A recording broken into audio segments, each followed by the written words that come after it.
So I guess it's time for us to start our second scientific session, right? Anyone who is here, please take a seat. So our second scientific session is going to be moderated by Professor Zaki Mubarak. After finishing his doctoral degree at the University of at the university. Okay. Okay, maybe I should move.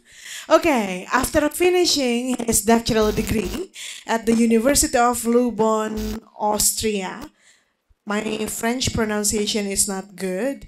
He teaches at the Faculty of Mining and Petroleum Engineering ITB. Now he serves as the Vice Dean of Academics, Student Service, and Quality Management at Graduate School ITB. All right, ladies and gentlemen, please welcome Professor Mubarak.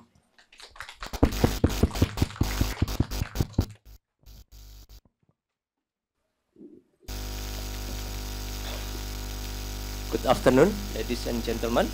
Konnichiwa. Yes, we now in the second scientific sessions. We have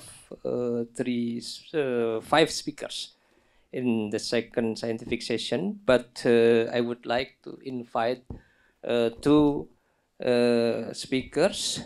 The first one, Professor Toshiaki Yoshioka, with the topic of plastic recycling to realize circular economy.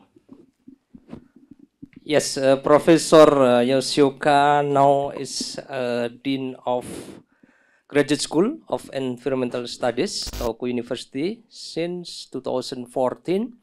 Graduated from Tohoku University, undergraduate, master, and PhD. Has visiting experiences in Hamburg University as guest professor, as well as in Technical University of Eindhoven as researchers.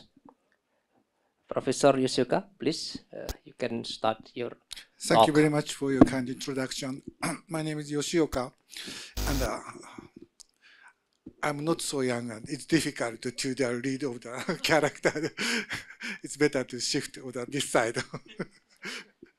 Yes, today I'd like to introduce of the research concept in my laboratory, and not so detailed, but that research concept is plastic recycling to realize the circular industry.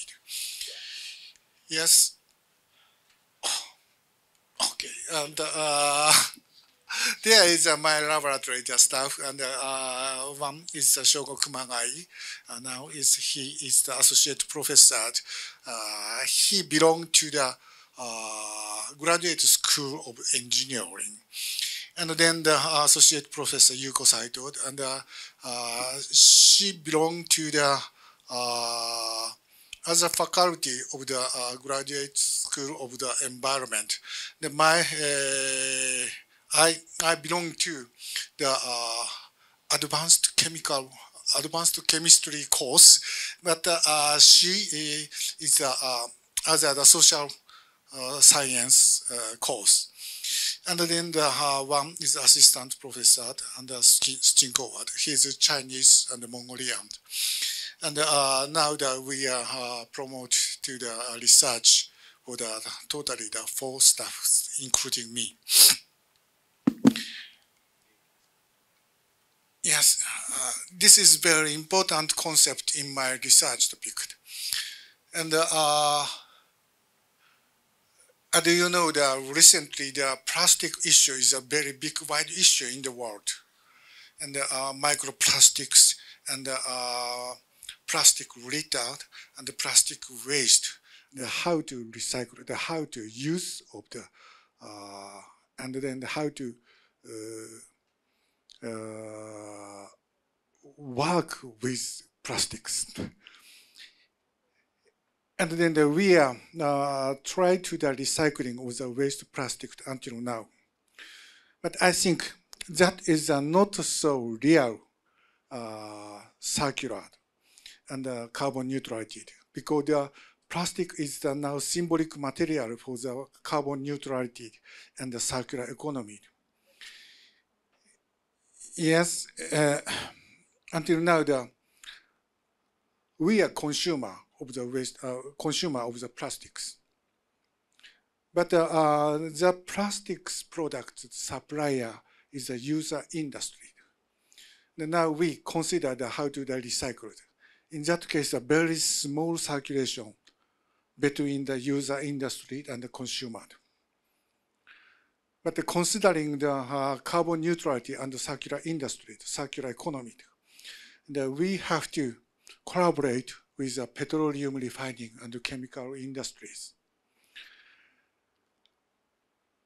But now there are no route of the recycling route between the consumer to the petroleum industry and the consumer to the chemical industry. We have to make a new route, recycling route, for the consumer to the other various industry, artificial industry. And then we have to reduce of the microplastics and plastic waste. And then considering the decarbonization society, and then biomass is it's important material, important resources for the plastic and other materials. And then how to input of the biomass to the industry. And then how to use of the biomass resources for consumer and user industry. Until now, there are many patents produced. In this is the number of the patent in the world, almost in the world, and China, Japan, Korea, and Europe, and the United States, the patent and the total amount of that, like here. And this is energy recovery. The number of the patent is almost stable, and the chemical recycling is almost stable. And but material recycling is drastically increasing. And then at first, this situation is born from the Europe, because the European society's priority for the recycling is the material recycling. But recently, many chemical companies and refinery companies try to the chemical recycling now. And then in the future, chemical recycling, the patent is drastically increased, I think. Because there are a lot of big companies try to the chemical recycling, how to convert to the useful chemicals from the waste, plastics, and biomass. And then at first, important point is the pre-treatment. And the patent number is drastically increasing for the pre-treatment, and the crushing, the washing, crushing and the washing and the separating. At first, we need to do the pre-treatment for the separation of the waste materials. And then, but in case of the mixed plastics and the plastics and the inorganic materials composite, it's difficult to the material recycling. Probably, we have to do more cost, we have to do more effort, and probably it's possible in scientific, but that is not economically, not effective for the separation. In that case, the pyrolysis process is one of the useful processing, I think. And then, because they're using the pyrolysis system, and then they're using the catalysis and adsorbent, In that case, that we can get the oil and gas and the metal and the carbon materials. And it's possible to do the separation of the each resources using the chemical processing, which is pyrolysis is one of them. And then petroleum and natural gas and purification refining on the electricity fuel of the rubber, fiber, chemical, plastics. And then we try to this processing.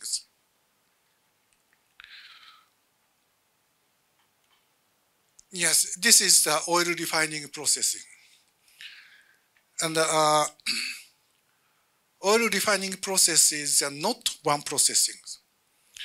And many kinds of the processing is combined to the construct of the oil refining processes. At first, the crude oil input topper, and then the many chemicals separated using the topper processing, and then the naphtha cracking and FCC, RFCC, and the delayed coker, many kinds of the materials to the treat of the using of this processing.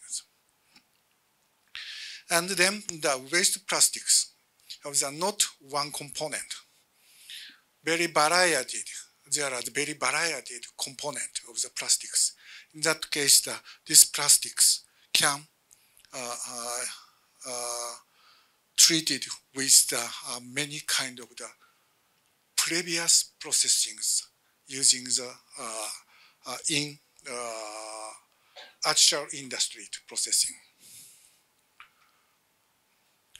This is a very important chemical processing for the PET materials. And in case of the PET materials, it's difficult to do the liquefaction because the terephthalic acid, organic acid produced. But using the calcium oxide and the steam, in that case, we can use the benzene. This is very important materials for the chemical industry. And then this calcium hydroxide and almost calcium oxide worked as a catalyst through the carbon or calcium carbonate.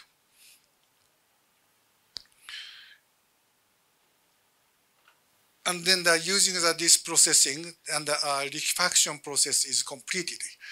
And then using this processing in our laboratory in this big facility to the liquefaction process in Japan. And then, for example, the yield of the benzene almost 80% over. And then the purity of the almost 100%. We can get the benzene, very, very pure benzene using that processing. And then after that, in case of the X-ray film and magnetic film and magnetic card, this is based on the PET. And then some inorganic materials, composite materials. And then we can convert to the benzene oil refining processing. And then this inorganic material is residue, like here. But this residue is almost high purity inorganic materials. And then, for example, this is a prepaid card. At first, we can get the benzene from the pyrolysis processing using the catalysis, calcium carbonate, calcium hydroxide. And then we can get the residue like here. This component, almost the illuminate oleh, almost similar of this component. For example, these materials, this residue have a lot of the titanium dioxide and magnetic materials. How to recycle of these materials? It's not necessarily the new plant, new processings. we can use the previous processing to getting the titanium dioxide from the ilmenite ore. This is one of the resource of the alternative resources of ilmenite ore. And then we can get a PET as the chemical materials. And then we can get of the some titanium oxide and magnetic oxide from this used residue. And then the other type of the concept is this is the vacuum residue from the refinery processing. And this is just coke. But we try to the co-pyrolysis with plastics and vacuum residue.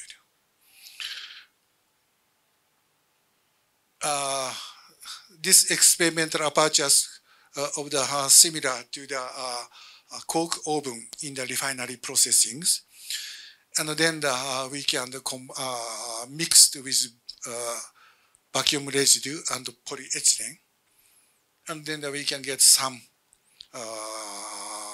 products. And then this is very, very interesting result. For example, in case of the slow heating case, and the co-pyrolysis case, that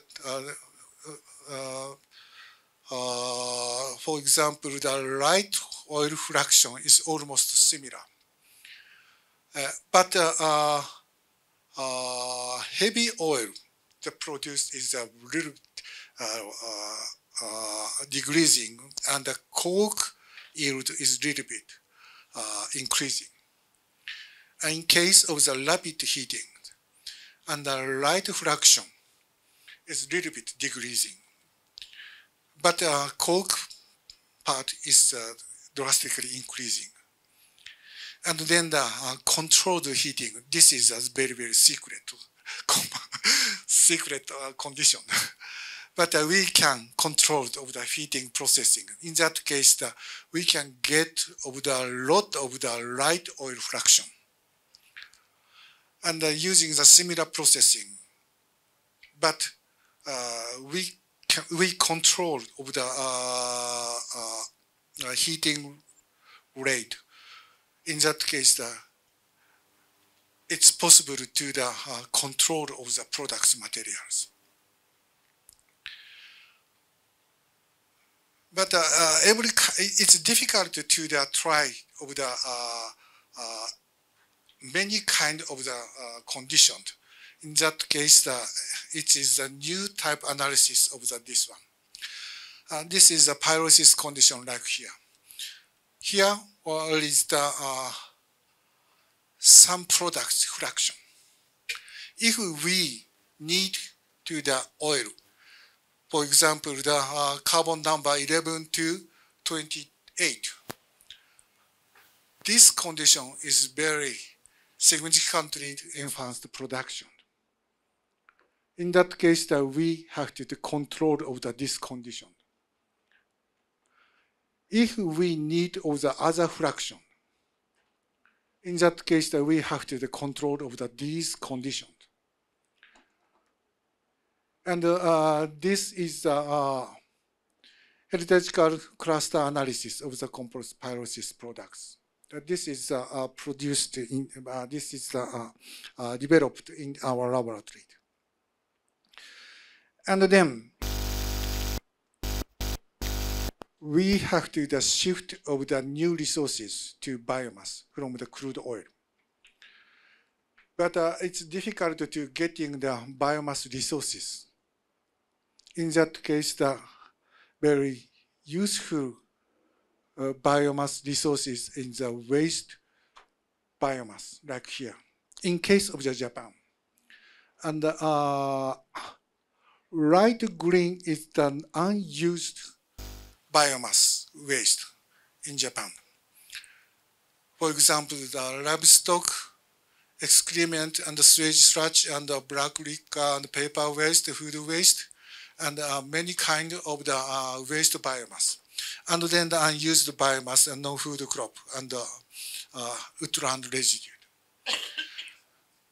And unused biomass is about 10 million carbon ton in Japan. Actually, it's difficult to convert to the useful chemicals. We need to try to the development of some technology and some techniques and some processings. But potential is enough to the waste biomass materials. And this carbon ton is almost similar to the production of the plastics in Japan. And if we, it's necessary to collaborate to the organic synthesis research area.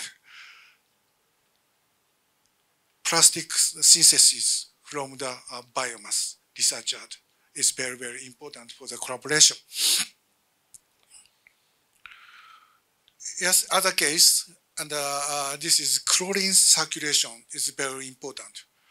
For example, the polyvinyl chloride is difficult to recycling because the issue of the chlorine materials, like a dioxin and like a HCl. For example, if we try, in case of the pyrolysis of the plastics, and at first, PVC, in case of the PVC, hydrogen chloride remove of that materials. The other plastics is degradable, the more the high temperature.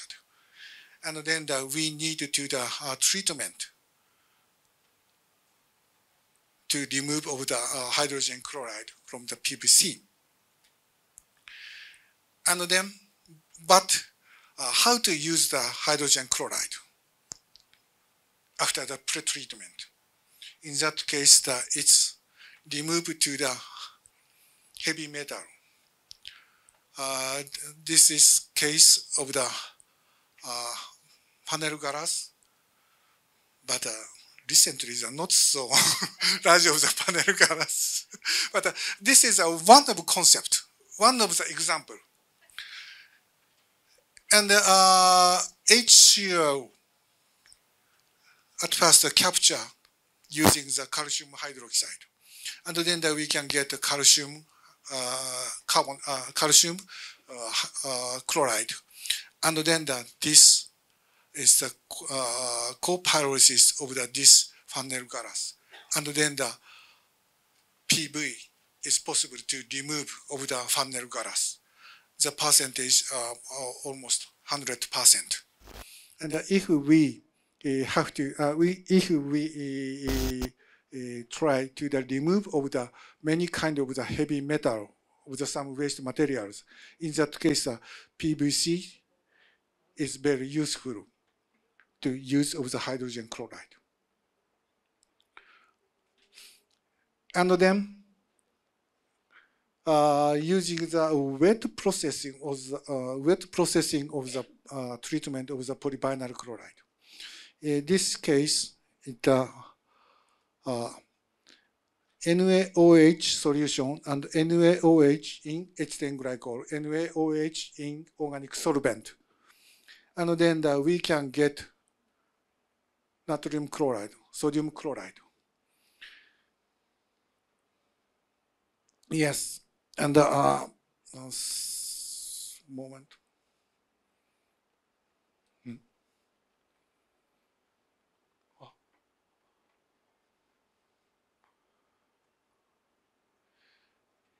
Yes, sodium chloride is very important materials, important chemicals to get sodium hydroxide. And in sodium hydroxide is very useful materials for the water treatment and some industry. And then the chlorine is remain. But this chlorine to the PVC. And then we try to the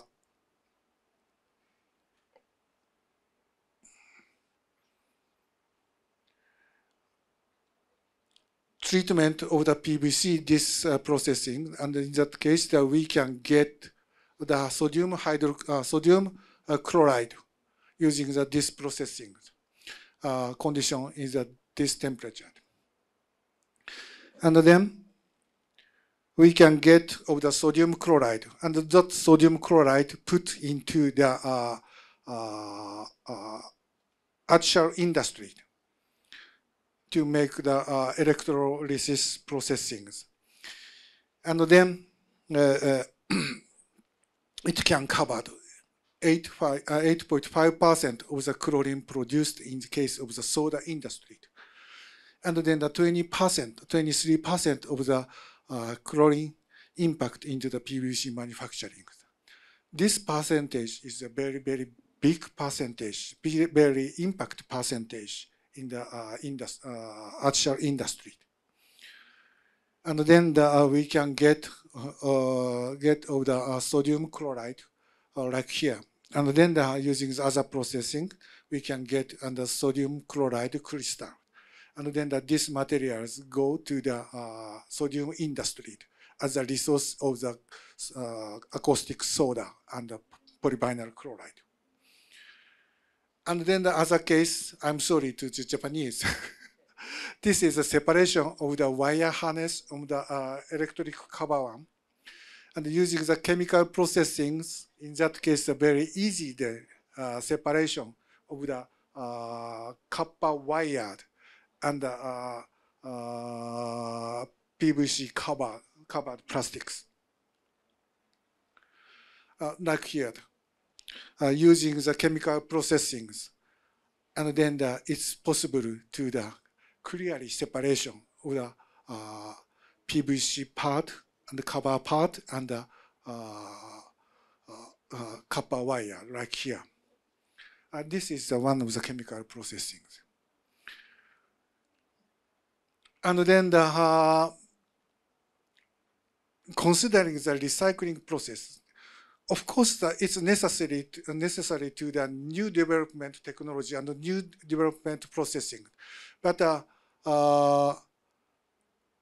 previous process is very useful for the recycling, useful for the circulation systems or the waste materials.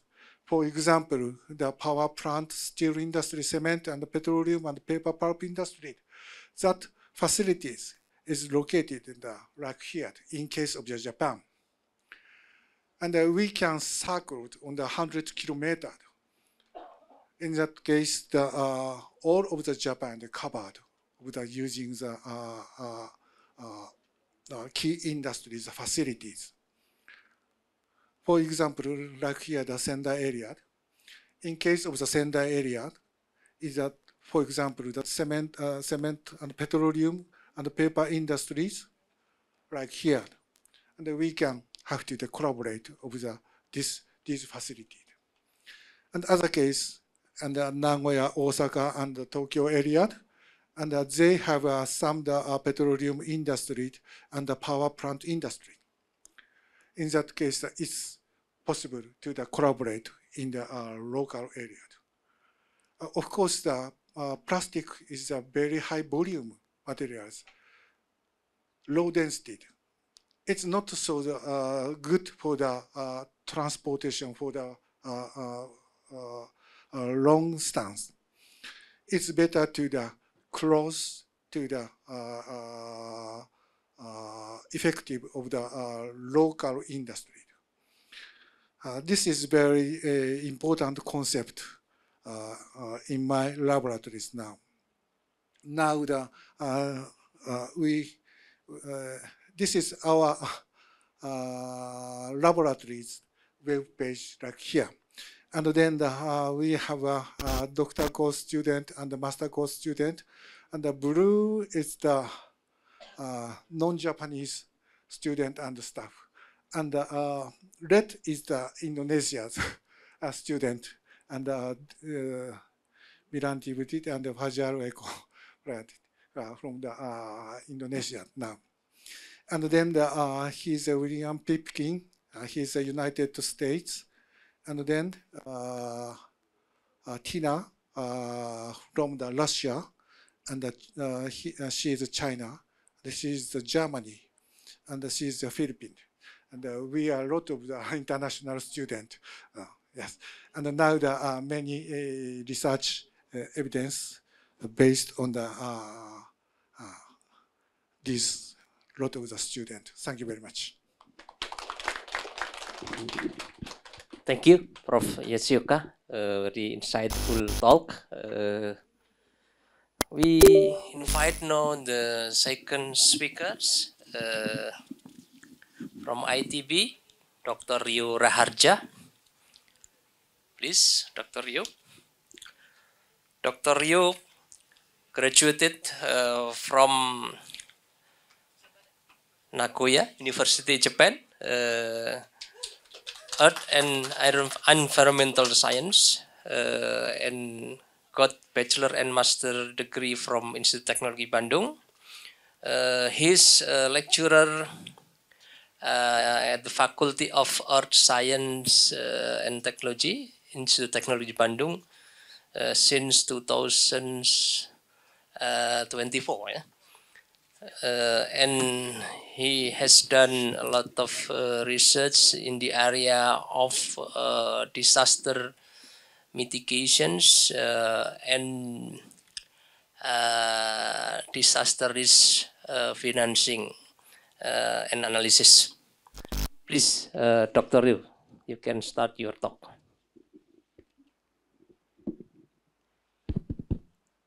Bismillahirrahmanirrahim. Assalamualaikum warahmatullahi wabarakatuh. Good afternoon, everyone. So actually, I'm a little bit nervous in here. So I bring my laptop in here since I forgot my glasses. So mega nega wasore chata kuminasai. So on behalf of Pak Irwan's Melano teams, so I would like to share about our multidisciplinary research. This research is quite interesting actually. So it's become from the invitation from Ministry of Finance, dari Kementerian Keuangan. So Ministry of Finance asked us ITB to do the research regarding to help them in making a decision of fiscal policy.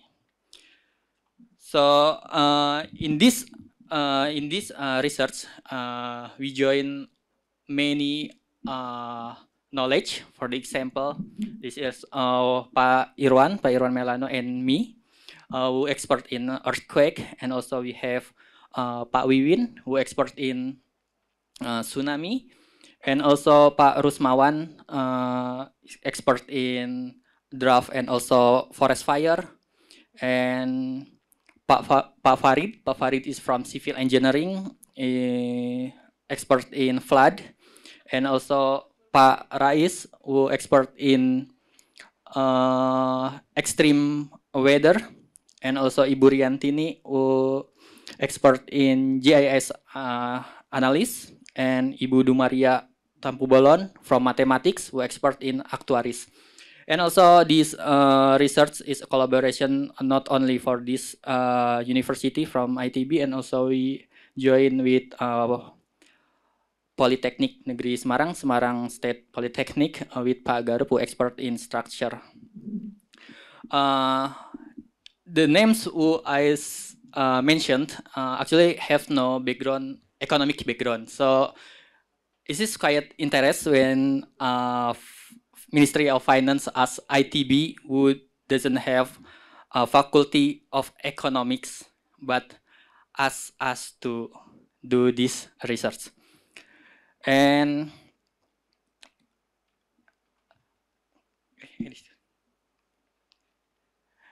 when the previous speakers talk about quite interesting topics, nanotechnology, or maybe talking about recycling, very futuristic.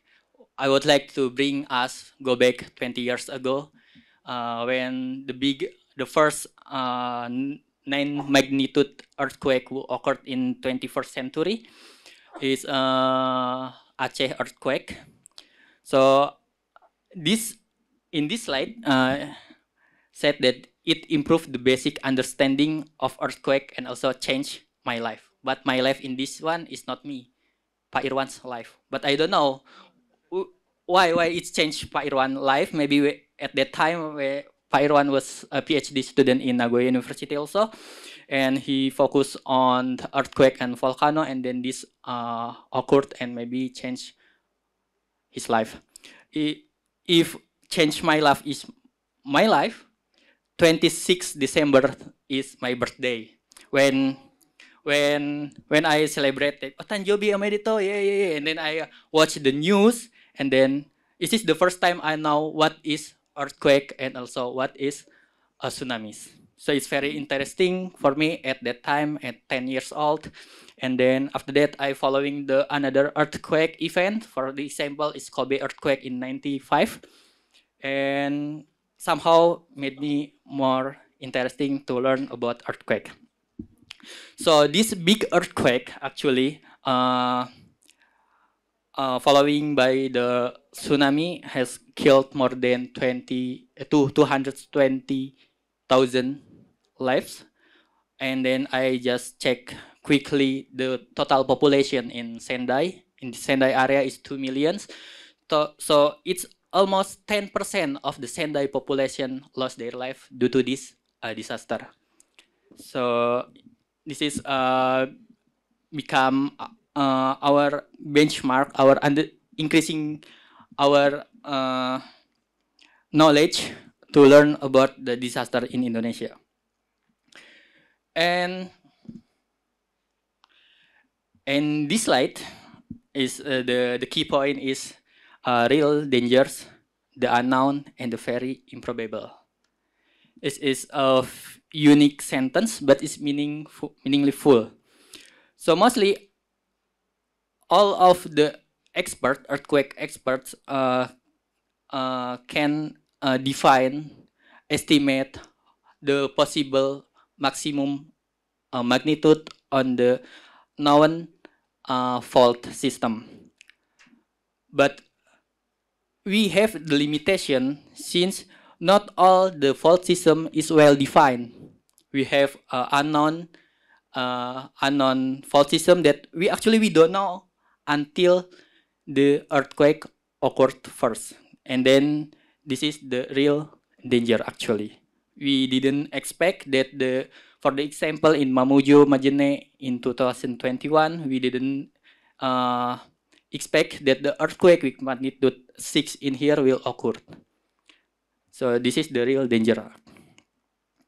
Another example, not only the earthquake, but also in this case is volcanic eruption and also tsunamis. As we know that Anak Krakatau mountain, we only focus on how dangerous this volcano, but we didn't expect that the eruption will give the tsunami also as the Krakatau itself. So Anak Krakatau is the Krakatau no Musuko kan. So the first Krakatau big Krakatau erupts in 18 something, and then just left the small volcano, and then we didn't expect that the small volcano also when erupt can generate the tsunami in 2018. And for the example, maybe that the unknown situation is Palu earthquake. If someone in here familiar with the Palu disaster, maybe in Japan also it's quite the information is quite enough to know. So as the earthquake scientists, if we already define the fault system in the Palu for the Palu earthquake, and we believe that the Palu earthquake is with that mechanism, it could not followed by the tsunami. It cannot generate the tsunami since the fault system is only strike slip system. But when the earthquake in Palu occurred, it's not only the earthquake but also the landslide occurred, and the landslide in the Bay of Palu made a tsunami, and the other area also made a liquefaction. So we still lack of the information due to this this disaster. So the unknown and the very improbable is actually the real dangers. And usually we are scientists from ITB, only help the Ministry of Public Works and also Public Housing, Kementerian PUPR, in updating the seismic hazard map of Indonesia. So in this case, we only focus on identification of the sources of the earthquake. In this case, we define mostly 13 types of subduction and also hundreds of inland faults who can generate the earthquake with its magnitude, maximum magnitude. The main focus of this talk, actually, we usually, when we talk about disaster risk management, we only focus on how to identify the source, how much the source will occur the earthquake, when, how much, how big, and something else. And also we only focus how to strengthening the infrastructure, so the infrastructure is strong enough to against the hazard, against the disaster. Or maybe we only focus on how to increase the capacity of the people, of the students of something. We give education, we give trainings or on others efforts, but we forgot about one thing that is only important. It is a disaster risk of finance. Why this is important? Since this disaster risk finance, the government need the exact amount to save the budget against to face the disaster. So this is the example. So this is the data that we collect in 42 years. So in these 42 years, and then we calculate the average annual losses. So kerugian tahunan rata-rata. In this, the total is almost 1 billion USD. In rupiah is 16 trillion rupiah. In yen maybe senggohyaku oku eng. So it's a very large amount. So imagine that we didn't focus on this, on disaster risk finance, and then earthquake happens, and government need to save the budget 16 trillion rupiah every year. So this is quite impossible actually. So that's why we help the government to manage the policy, to manage the fiscal policy based on our expertise in data. We use the latest data, the latest method, and something else.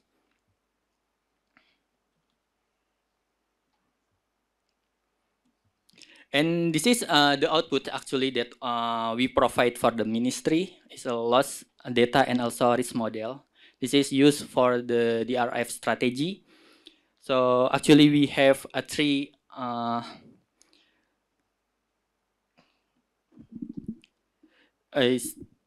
instruments. We have a budgetary and contingent financing, and also market-based instruments. But also the input data, we have the hazard type.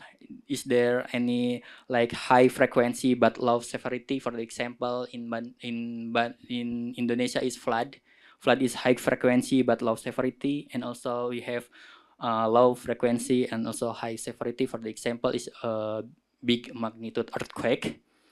So we help. The first one is to risk transfer.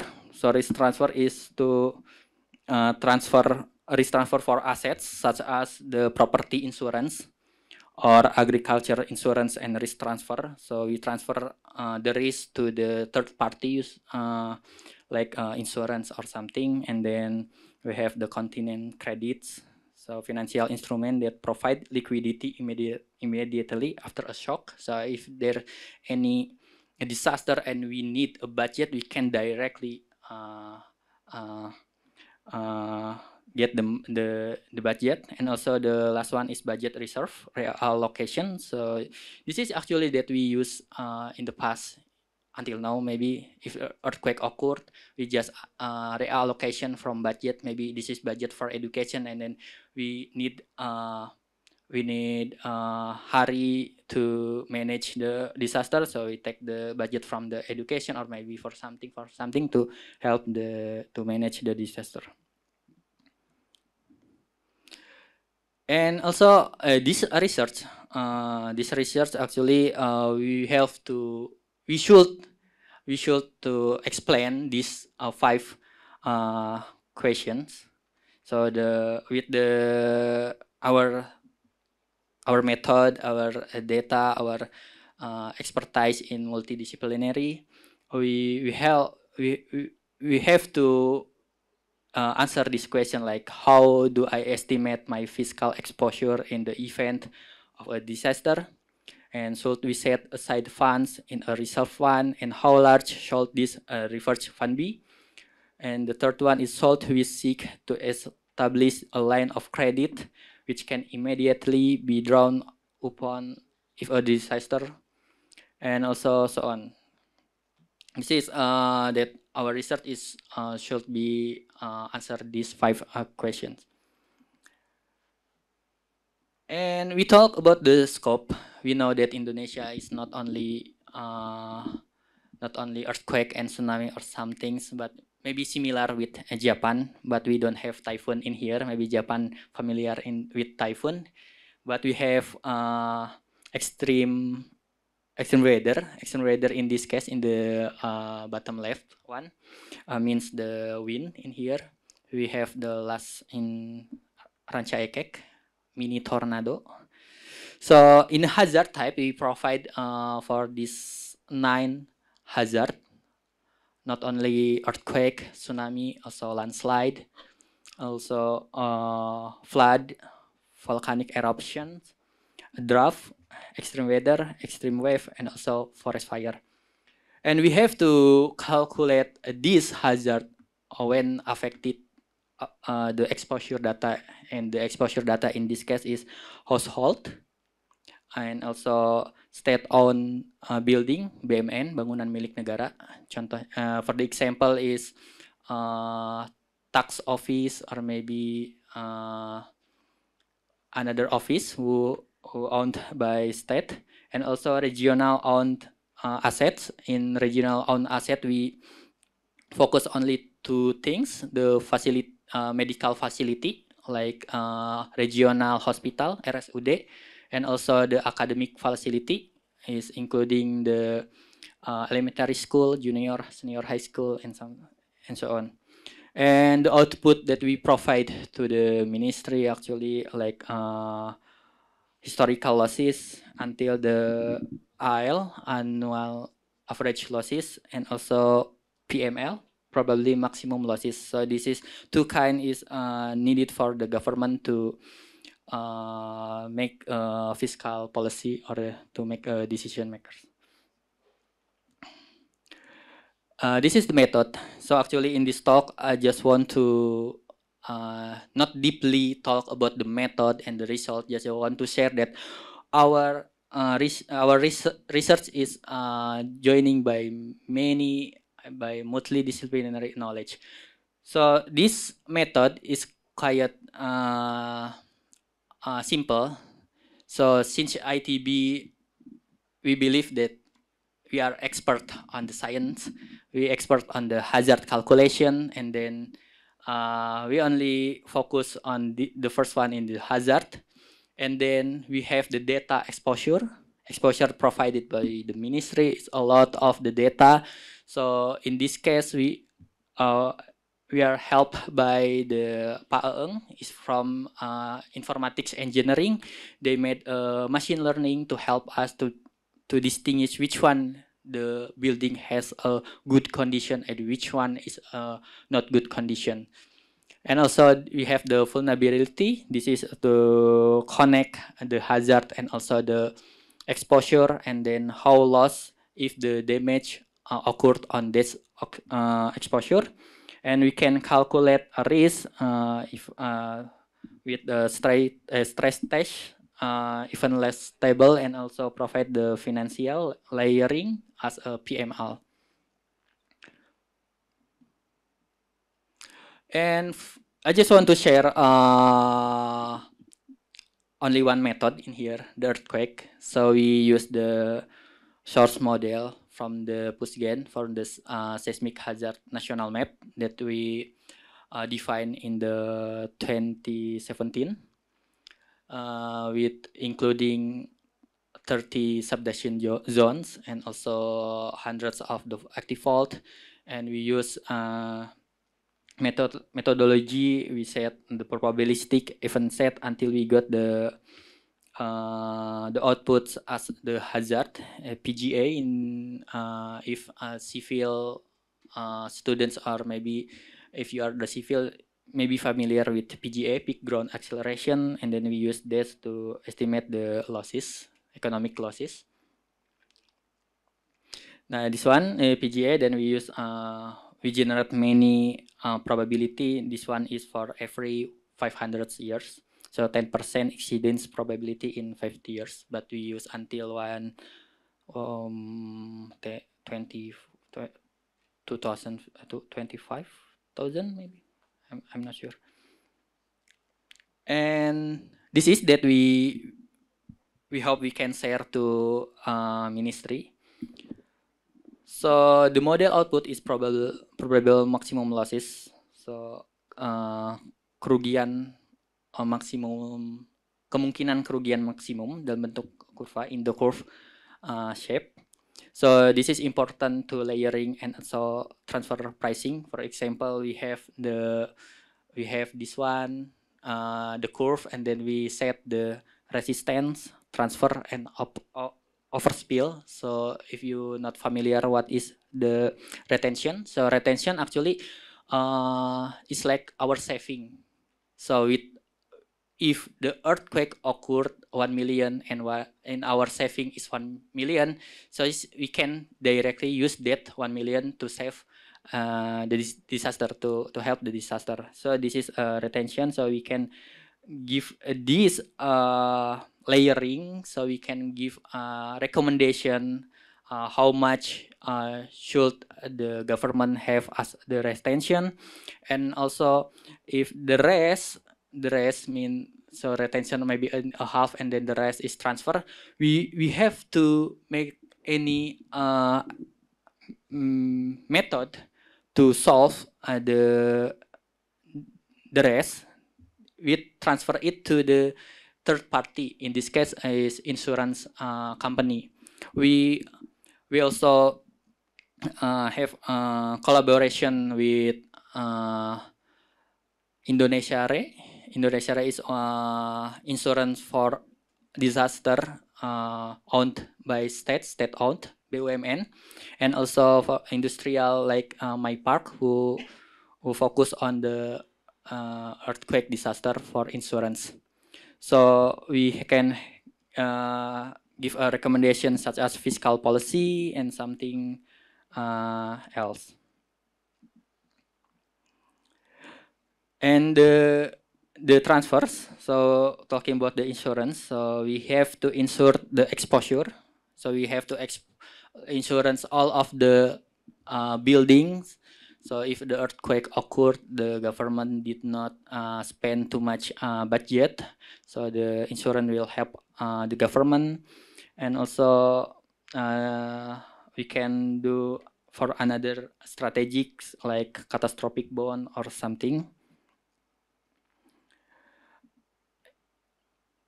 And not only we provide the curve of the result, but we also provide in the desktop and also apps mobile. It is still under constructions, so we will make AI risiko we call it, to help government to calculate faster. So for the example, if the earthquake happened in here with magnitude here, directly occurred, how much the PML, how much the EL should government save. That is just a simple, just a platform, the dashboard, and then this is the type we can, not only the earthquake but the others disaster we can calculate directly in the platform. And this is one of the important also in this talk. So we, since now the government asks us to focus only the big event like flood and also earthquake, but we know that in the future this climate change driven hazard is become hot topics.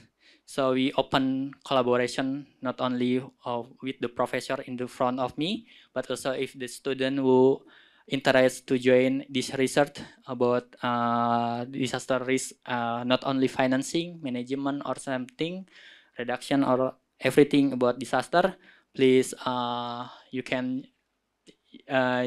inform me in here. And also this is the last slide. So the collaborating for better solutions. So I ask everyone in here to collaborate in this research or maybe in another research. For the example, this is Pak Irwan and me when we visit the Tohoku University. We visit the earthquake research center in Sendai in last June.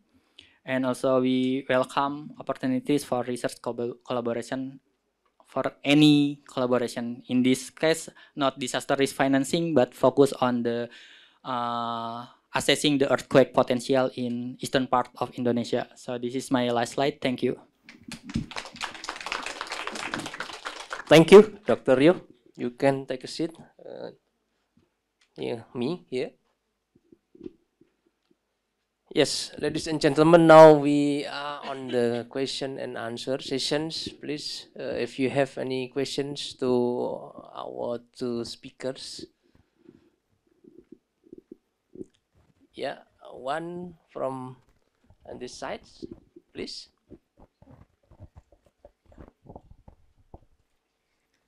Thank you. Good afternoon. I want to ask to Professor Toshiaki Yoshioka. First, thank you for the insightful presentation. My name is Salwa Alfa, a graduate student from Biochemistry and Biomolecular Engineering. Actually, my research focus on exploring enzyme from local isolate, and I'm currently investigating enzymatic application for the plastic degradation. So, could you recommend types of plastic waste that are relatively easier to degrade and could a good candidate for enzyme-based application? Thank you.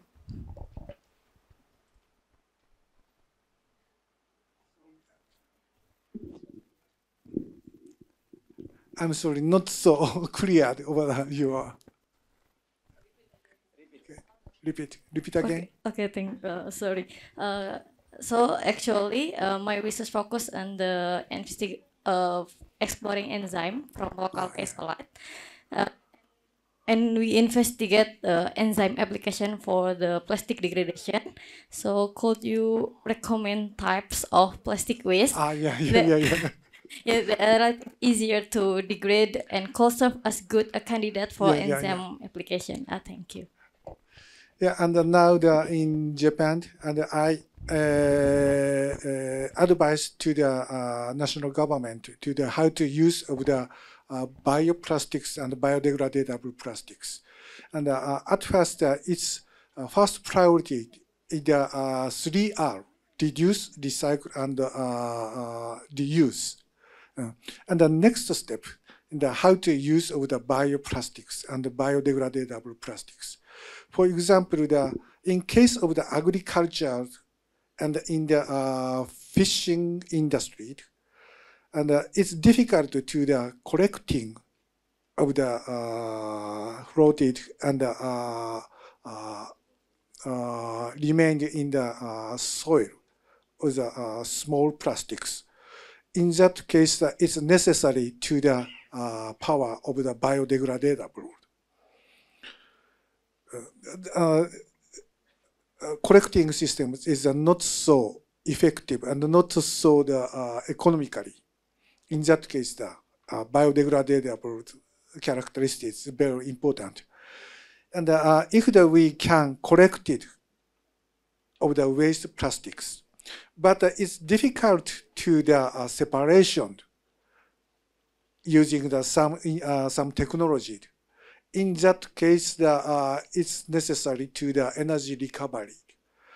But in that case, it's bioresources of the plastics is very important. And in your field of the biodegradable plastics, in that case, it's fixed and focused of the how to use of that industry, how to use of the situation. That is my comment for you. Thank you very much. Thank you. And you? Yes?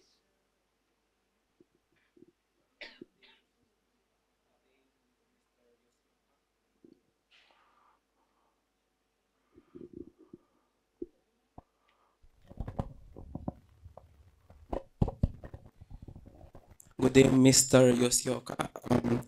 My name is Efren from Chemistry Department of Bandung Institute of Technology. From your presentation, I heard that one of the direction is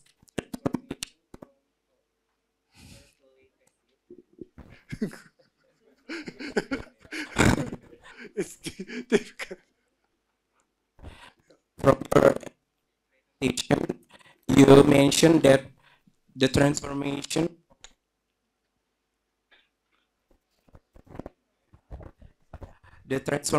of terephthalic acid to benzene.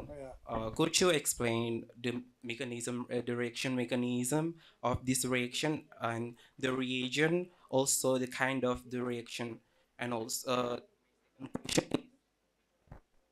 this innovation of can improve the recyclability of plastic, which cannot be melted and reshaped like thermoplastic. Thank you.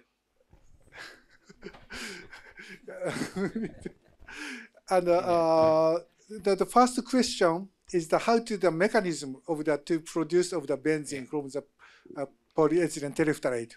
Yes, at first in the pyrolysis, the terephthalic acid produced from the PET, and then the calcium hydroxide attack to the terephthalic acid. And then we can get, and the calcium terephthalate is produced. And after that, in high temperature, and carbonization is occurred in high temperature, about 400 and 500 degrees C over. And then the benzene in the remain, and the part of the ethylene glycol to remove as the carbon dioxide using the calcium hydroxide processing. That is the mechanism. First question. The second question is it's difficult to. What can improve the now many the crude oil refinery processing companies and the chemical companies try to the mixed waste plastics conversion to the useful chemicals. And in that case, it's necessary the pyrolysis processing, because the mixed plastics is difficult and not difficult and high cost separation systems. In that case, very easy to using the pyrolysis system. And some Japanese company also and the European company to try to the pyrolysis processing now.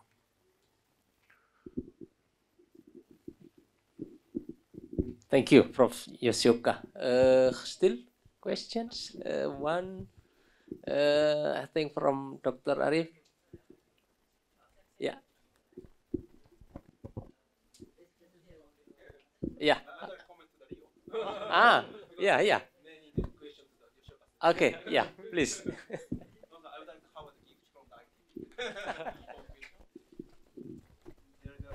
The mic, please.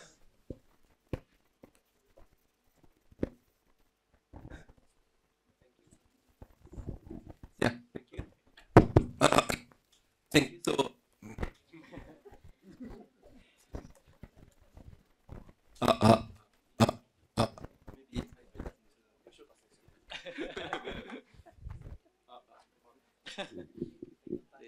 This one. Thank you.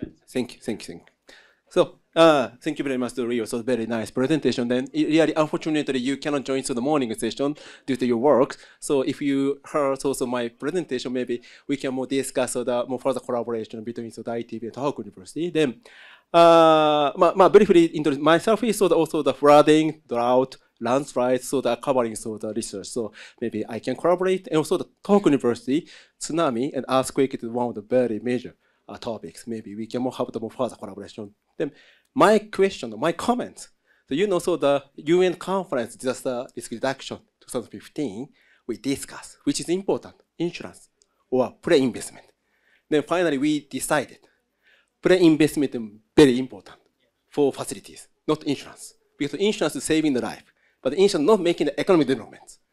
Therefore, we need to consider for next 2013 UN conference, maybe Indonesia or India, I don't know, but how we can propose is the option or the applications or approach to the pre-investment assessments. Therefore, your work is very excellent. Therefore, I also encourage you, not only insurance, please consider how we can investment before coming the disasters. Especially Indonesia is still a very high potential economic development, excluding Jakarta. So therefore, you better to also using this the data-driven analysis for insurance, and moreover also the pre-investment facility. That is my comment. So if you have any or the plan, so let me know.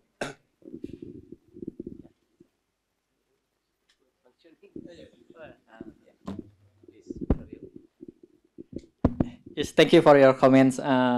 So I would like to talk with you after this session, maybe until dinner, if we can talk about the future collaborations, and also regarding to the pre-investment. So the layering that we share to the governments, it's based on the World Bank Group suggestions. But if the pre-investment will give more advantage in the future, but it depends on the research, and also what should we do in investment or something. Yeah, maybe we can consider it, but we need to talk after the session. Thank you so much. We are proposing Tohoku University styles. Okay. We can work together. Okay. Maybe can bring me to Tohoku University again. Okay. Partners, not only now I work in the Indian university. Also, I'm looking for the next partner country. Philippines or Indonesia.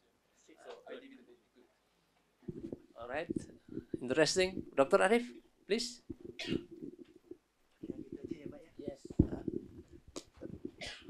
Okay, thank you very much, and a very interesting talk from Professor Yoshioka. So I'm interested about you use pyrolysis to for the plastic waste, which is I'm not really sure. This pyrolysis is energy intensive, right?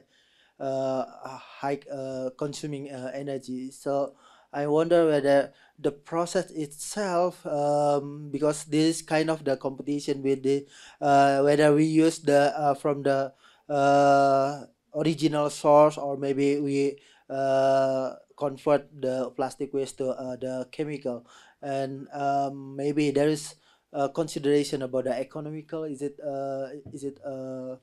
economically available or not?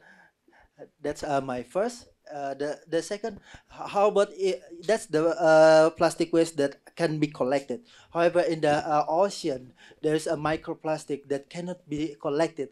What do you think about the microplastic?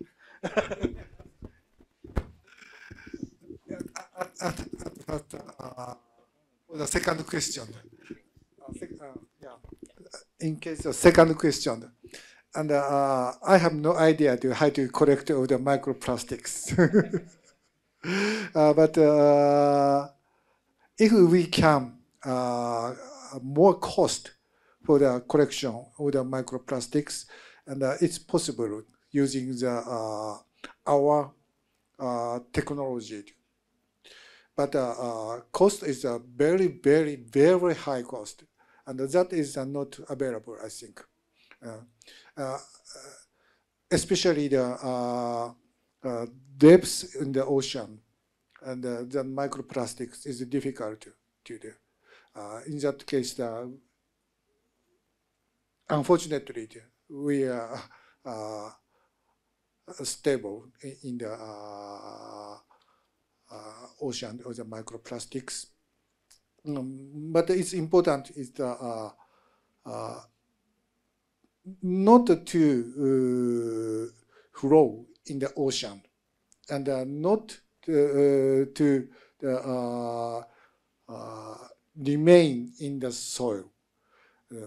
That is very important. And three are at first reduce, and second in the reuse and the recycling.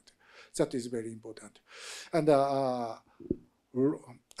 for first question, and 2 weeks ago, I visited Europe. And the most important point is that how to collect of the mass. A lot of plastics and gathering. In that case, it's easy to the economically. And how to collect of the lot of the waste plastics. Because we can get of the lot of the plastics. In that case, is waste plastics have high value, because that materials is one of the important resources. And it's important how to collecting system, how to collecting. For example, the PET bottle case, and in case of the Japan, and it's better to separate of the cap and these films. That is very, very useful, I think, until now. But in European case, and not necessary to the separation of the all each plastics. Why? And they want to do a lot of the waste plastics. And a lot of the plastic is gathering. After the, it's easy to the separation of the each materials using the previous technology and the previous separation. Of course, it's necessary to the more development, but most considering the economically, how to gathering of the waste plastics and to construct the social system. Okay, very interesting discussions. I think the volume is the critical aspect, yeah, for the economic of recycling of the pyrolysis. Well, we have to move to next presentations, next talk, but we let us to give applause to our two keynote speakers this afternoon. Thank you, Prof. Yoshioka. Thank you. Dr. Ria. Yeah.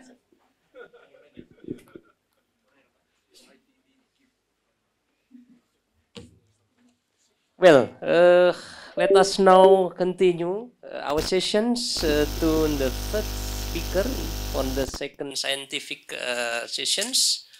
Let me invite Professor Hideyuki Takahashi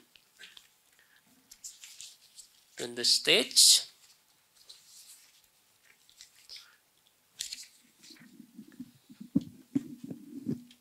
Professor Hideyuki Takahashi is a professor at Graduate School of Environmental Studies, Tohoku University, Japan. He focused on the development of the synthesis method of uniform and well-crystallized metal or alloy nanoparticles by using precise control of metal complex, especially in the aqueous space at round room temperatures. His research careers and experience many on the synthesis and development of nanomaterials until now, yeah. And yeah, since 2019 to present, Professor Takahashi is professor at Graduate School of Environmental Studies, Tohoku University. Please, Professor Takahashi. Thank you, Professor. Selamat siang. Okay. Kenalkan, nama saya Hideyuki Takahashi. Saya senang bertemu dengan Anda. Bahasa Indonesia, sorry, give up. It's difficult for me, so today I have to use English. Please forgive me, okay? Sometimes I'm struggling for using the English, so maybe I expect you will also struggle for understanding for what I say. In that case, please understand by using these slides. Okay, and Professor Justin-san says today many students with various backgrounds are joined to these conferences. So she says it's better to use a simple and also the easy slides. So today I will explain my researches by using the very simple and also the very easy slides. Okay. So anyway, I will start. But before starting, how is this one? Okay. No problem. Okay. Yesterday I bought this one at the batik shop at the Bandung.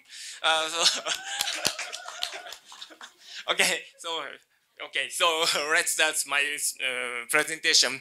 So target of our research is nano and micro, and also the metal and the alloy nanomaterials.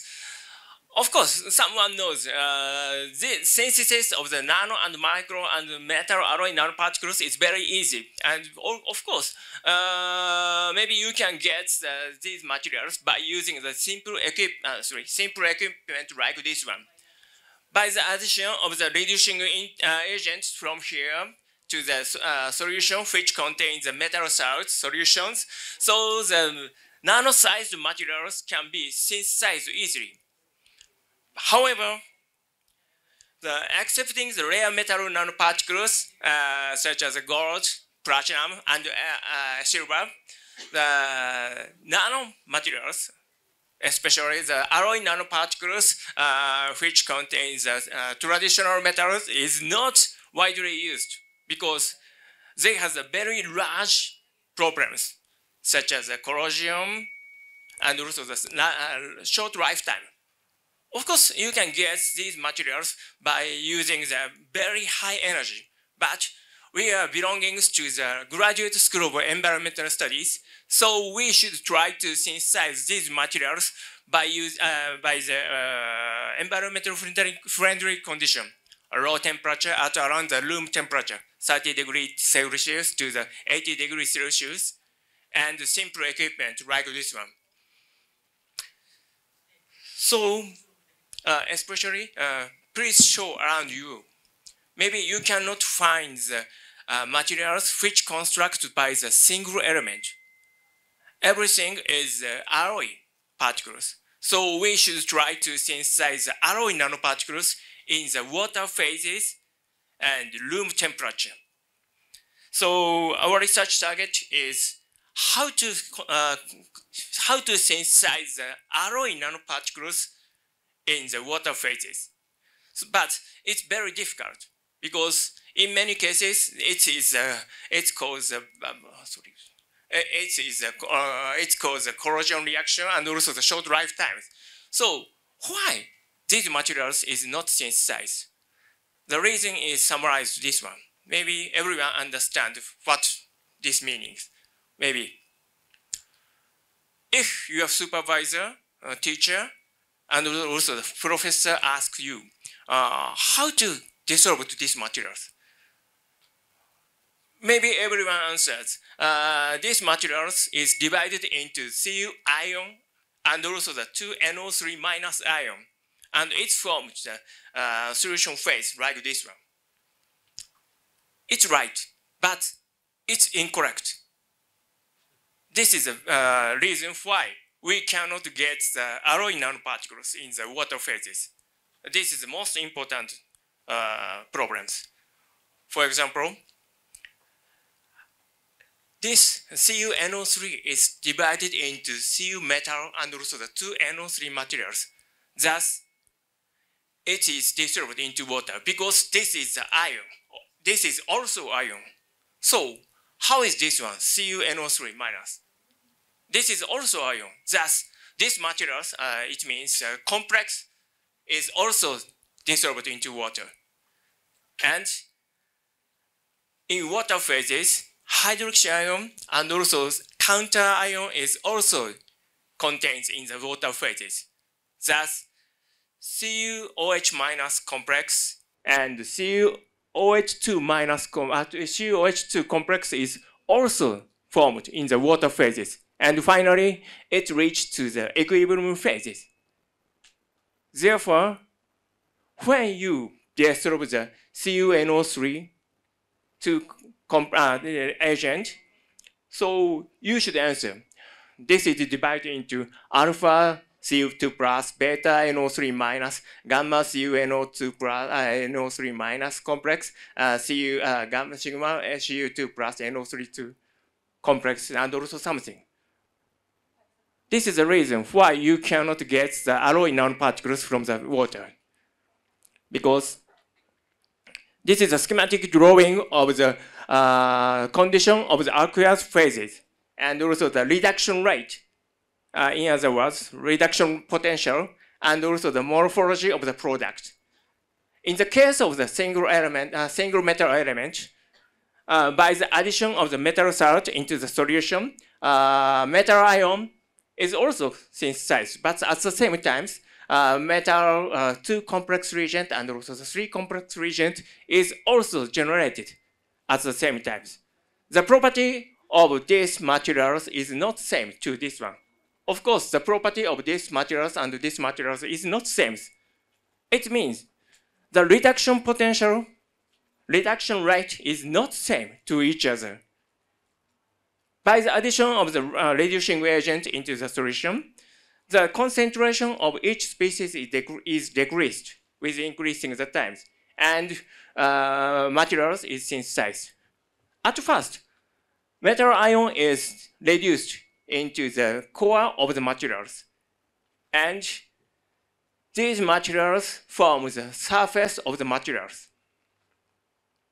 In this case, we cannot recognize the difference between the center and the surface of the materials. Therefore, in the case of the single metal element, uniform materials is synthesized. There is no problem. But now we want to try to synthesize the alloy nanoparticles. Thus, we should add the second element like this one. In this case, metal 2 ion and also metal 2 other complex reagent like this one. As same as the single metal element, the reduction potential is not same to each other. From this condition, the core of the materials is synthesized, and also the core of the M2 species is also synthesized like this one. From the relationship between here, the alloy phase is also synthesized, but the other combination, other critical phases is also synthesized. like this one.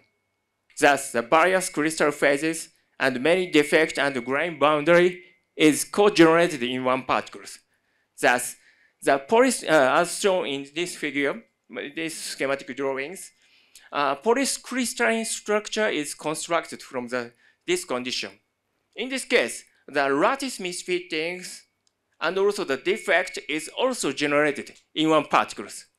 From this position, oxygen is smoothly diffused into the particles, and it induces the corrosion and also the short lifetimes.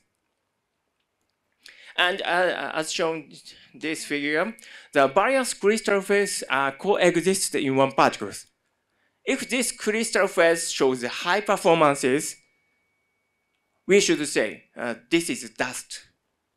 So we don't need to synthesize this one, but various properties and also the various complex, various crystal phases coexist in one particle in these cases, and use low properties. Therefore, we need to try to synthesize a single, well-crystallized, homogeneous nanoparticles, which shows the high properties should be constructed. To synthesize these materials, we should control the condition of the reducing potential, single reduction rate per metal element. To achieve this, we should control the condition of the aqueous phase in the solution, like this one, a single complex per metal element. If we can achieve this condition, maybe we can synthesize the well-crystallized homogeneous nanoparticles, maybe. So as the next step, we should think about how to control the condition of the solution phases. Here, we already know equilibrium phase is achieved in the solution, and it's related to the pH of the solutions. Here, the CuNO3 is divided into Cu and also the 2NO3. In this case, the stability constant K can write like this one, CuNO3 and also CuNO3. So here we can write the concentration of CuNO3 to minus 2 complex is right here. By using this relationship, we can get the total concentration of the paradigm. Sorry, here I use the Na2 paradigm share for the concentration of the paradigm share, and also the EDTA can calculate it like this one. The detail today we don't have the time, so the details I cannot explain here. If you want to know how to solve this one, please ask me after finishing today's conference. But anyway, from these equations, the ratio of each complexes can calculate as a function of pH, like this one. This is the calculation result of the dissolution of the Na2 paradigm shear for species and the addition of the EDTA and the addition of acetylacetone to these solutions. Horizontal line shows the pH, and also the vertical axis shows the concentration. 0.1 means 100%. As you can see, from the pH 1 to pH 5, paradigm shear 2, paradigm shear 3, paradigm shear 4 are coexisted in the solutions. Oh, where is the paradigm ion? We cannot find the ion, metal ion. Therefore, in this case, we cannot get the metal ion. Nevertheless, maybe if you answer the dissolution of the Na2 paradigm shear 4, maybe paradigm ion is generated. But actually, it's not existing in the solution, like this one. With increasing the pH, the paradigm OH2 species is generated. By the addition of the EDTA to these solutions, the paradigm forms the PD-EDTA complex with a ratio of the 100 in the pH range from 5 to 10, around here. The most important thing is that Some researchers write in their papers the stoichiometric amount of the ligand are added to control the condition of the metal species. But maybe you can see from here. Nevertheless, the stoichiometric amount of the ligand is added, but you cannot control the condition of the metal species like this one. Thus, the addition of the stoichiometric amount of the ligand is not satisfied to control the condition of the metal complexes. You should calculate it. You should calculate how to control the condition of the metal species like this one. So next, we try to synthesize materials by using these solutions. This is the relationship of the result of the calculation and also the result of the XRD synthesized from the pH 1, pH 3, pH 5, pH 8, pH 10, and also the pH 12.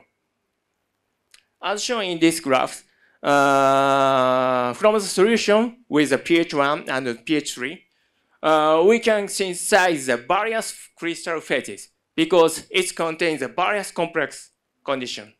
Of course, tellur complex is also contains in these solutions. And if you use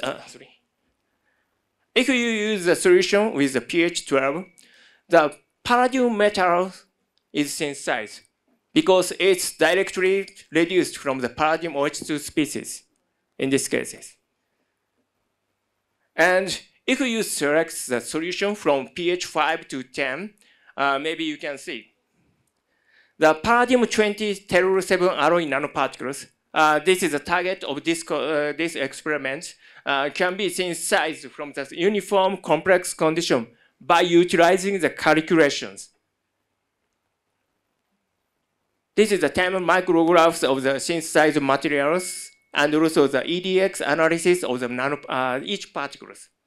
This is a SiO2 substrate, and this is 10 micrographs of the synthesized materials. Maybe you can see the lattice is clearly observed. Therefore, the well-crystallized materials is synthesized.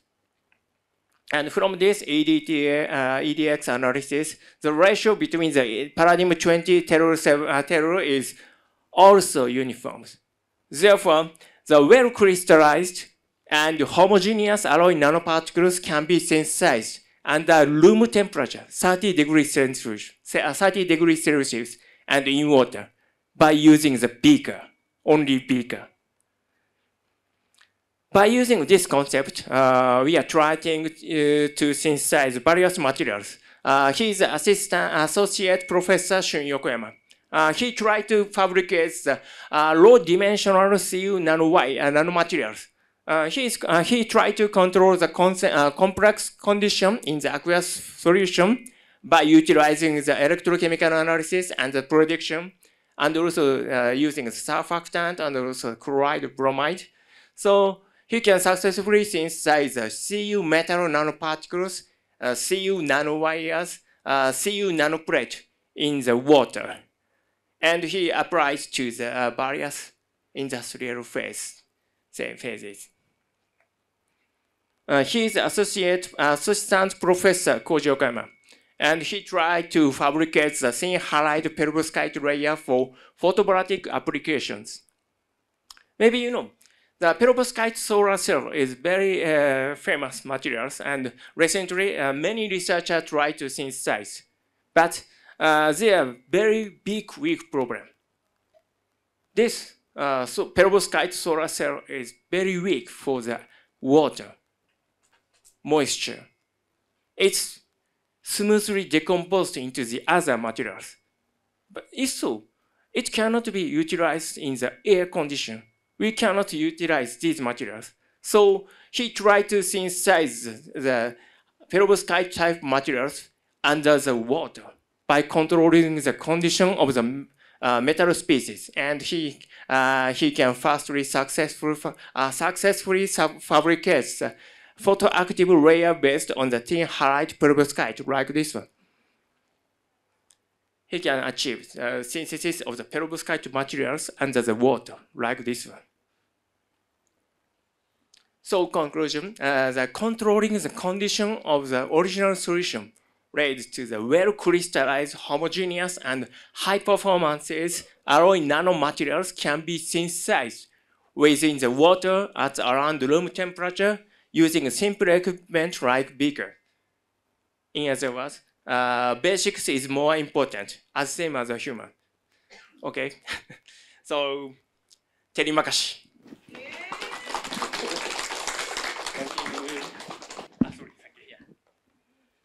Thank you, Professor Takahashi. You can take a seat near me. Yeah. Now we continue to the next presenters. Okay. Our next speaker is Dr. Astin Nurdiana. Dr. Astin is assistant professor at Okamoto Uno Lab, Graduate School of Environmental Studies, Tohoku University. She completed bachelor in ITB from Faculty of Earth Sciences and Technology, and she completed her master's in Thukia Okamoto Lab, Tohoku University, and PhD also from similar lab from Tohoku University. And her talk this afternoon is on, sorry, let me take a look.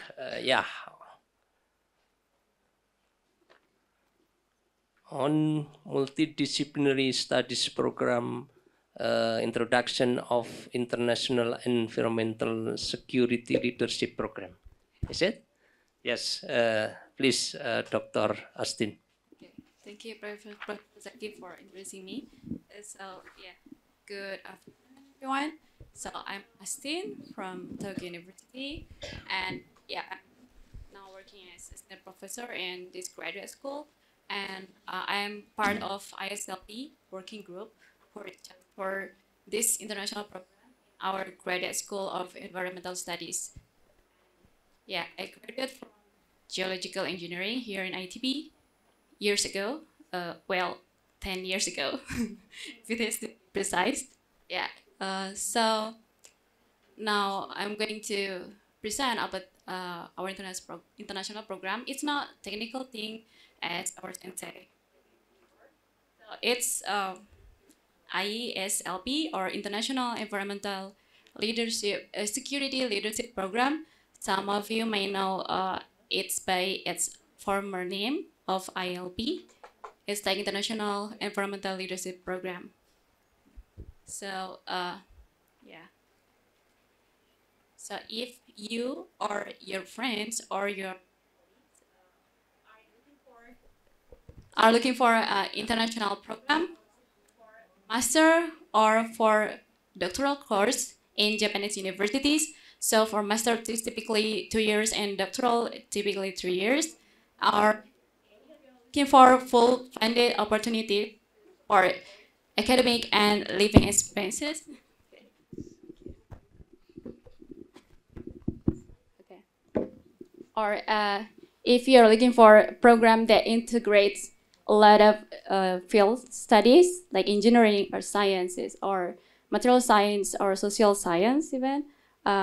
And if you want to have more international exposure within a program, so maybe I have something interesting for you, and let me tell you why. So ISLP, it's launched on October 2014 as one part of International Priority Graduate Program, or supported by Ministry of Education, Culture, Sport, and Technology, or MEX, Japan. And it brings up several students from different backgrounds like natural science, engineering, social science, and humanities. And it have a main goal to shape future leaders who can solve sustainability issues in both local or global contexts, particularly in several countries like in Asian or Russia, or CIS, or Commonwealth Independent State, and in Africa. So basically, in this program, you will have several additional classes. So you will work at your lab to advance your skill on research, but also you will have extra curriculum who really balance the lectures and discussion and problem solving activities. And it's really, you will know how the real world learning by field trips and internship and guest lecture. And it will focus on building communication skill through debating, presenting, and also writing. So yeah, and we organize several activities. So not only you will work at lab and then having extra classes, but also we have the other activities like ISLP meetings. It consists of students' presentation, and we have these meetings whole day and 2 to 3 times a year. And here we have students who's working in a group to discuss about environmental issues in certain countries and then come up with some ideas. So there are also presentation from doctoral students. They will present their experience on international conference and then in their internship. So we will have a compulsory list for doctoral. So they have to join international conference and also internship. And it's some topic that we delivered, a student delivered in ISLP meetings. So we cover wide topics. It's from green energy or renewable energy, and also about geopolitics and EV adoption, and also eco-friendly building and design. And other than ISLP meeting, we also have annual event. It's called Summer School. In this event, we have 1 week full of lectures. We invite expertise from around the world, including from research institute, from university, or even from a company, private, or also come from a community or NPO or NGO. And then we cover several topics like technological development, geography, social resilience, SDGs, and circular economic, or also cross-cultural initiatives. So here also we invite some professor from ITB to be as invited guests and giving like to share their research here with our students. And yeah, even though we are in graduate school of environmental studies, we cover a lot of lab topic, and our goal is actually want to solve environmental issues, but we come with a lot of projects, including from geomaterial and energy, and also distributed energy system, or industrial ecology, or even from social science. So you can visit this website to more detailed information. And yeah, so actually this is students by country of our programs. So Indonesian students made up to 30% of this program, either from alumni or active students, and most of them are from ITB though. Yeah. And some of them are from materials and also geology, also biology. Yep. But actually, we consist of a lot of students from all around the globe. And for financial support, to make sure that a student can focus on their own studies without having to worry about these financial things. So we also have max scholarship for students, and it will cover monthly stipends, flight tickets, and tuition fees, including application and admission fees. So, and yeah, how to apply? It's actually easy and straightforward, but you need to have careful preparation on this. So first, just looking for prospective supervisor. One of them are here already. Yeah, Professor there have already gave us presentation. They are like prospective supervisor for this program. And after that, make sure to get their consent for being your future supervisor, and then sign up for pre-application. And after that, prepare and then send application documents.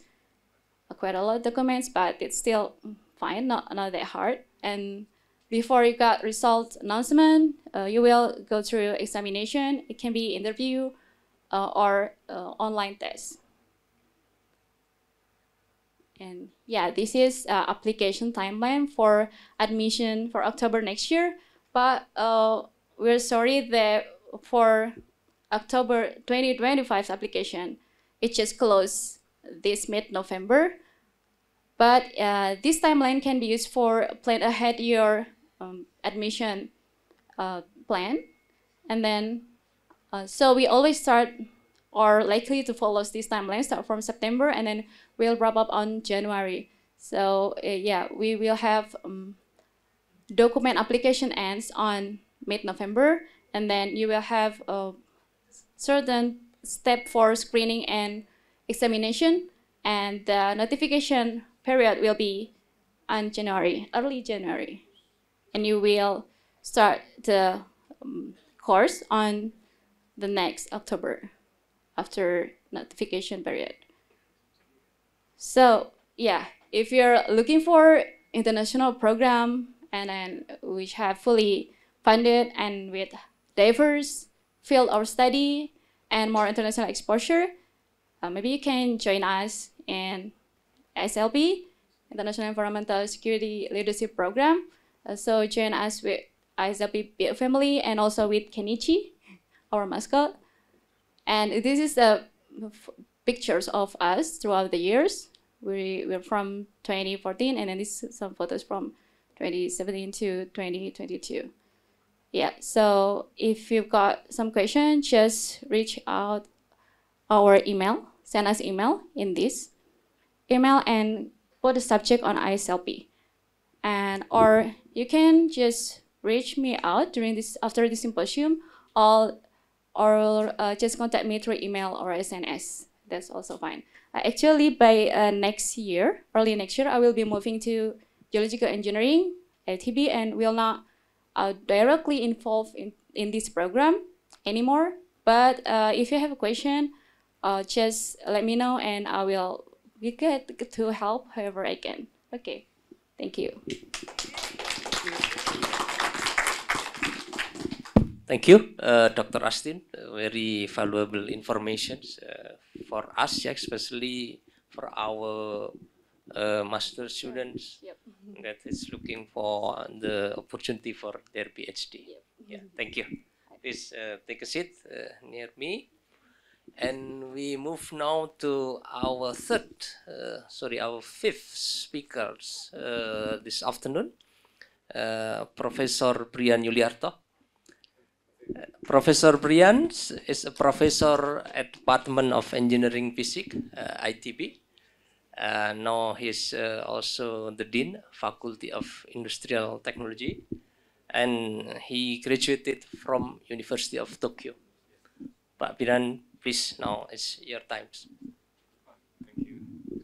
Thank you very much, Professor Zaki, our respected guest, professor from Tohoku University, and professors from ITB, as well as the students attending this symposium. So let me give a talk about my research titled Meta-Organic Framework Based Biosensor for Point of Care Detection of Infectious Diseases. So this is actually work from our students and researchers in our laboratory in Engineering Physics Department. Okay, so as we know that the biosensors consist of several parts from the display the users can see the results and the microcontroller. But in the front line, we will find the transducer consists of nanomaterials the nanomaterials here has a function as capture the targeted. Then they will respond with several changing like electricity or other changing. So the key that we do the research is how to make the nanomaterials here will have maximum functional to attract and to capture the targeted. In this case, since we develop biosensors, we will capture the biosubstance like virus, something like that. And another side, we know about the porous nanomaterials biosensors. The porous nanomaterials are very interesting for sensor application because they have several advantages, including high surface areas, possible for abundant active site available, tunable pores, functionalization visible, and stable matrix.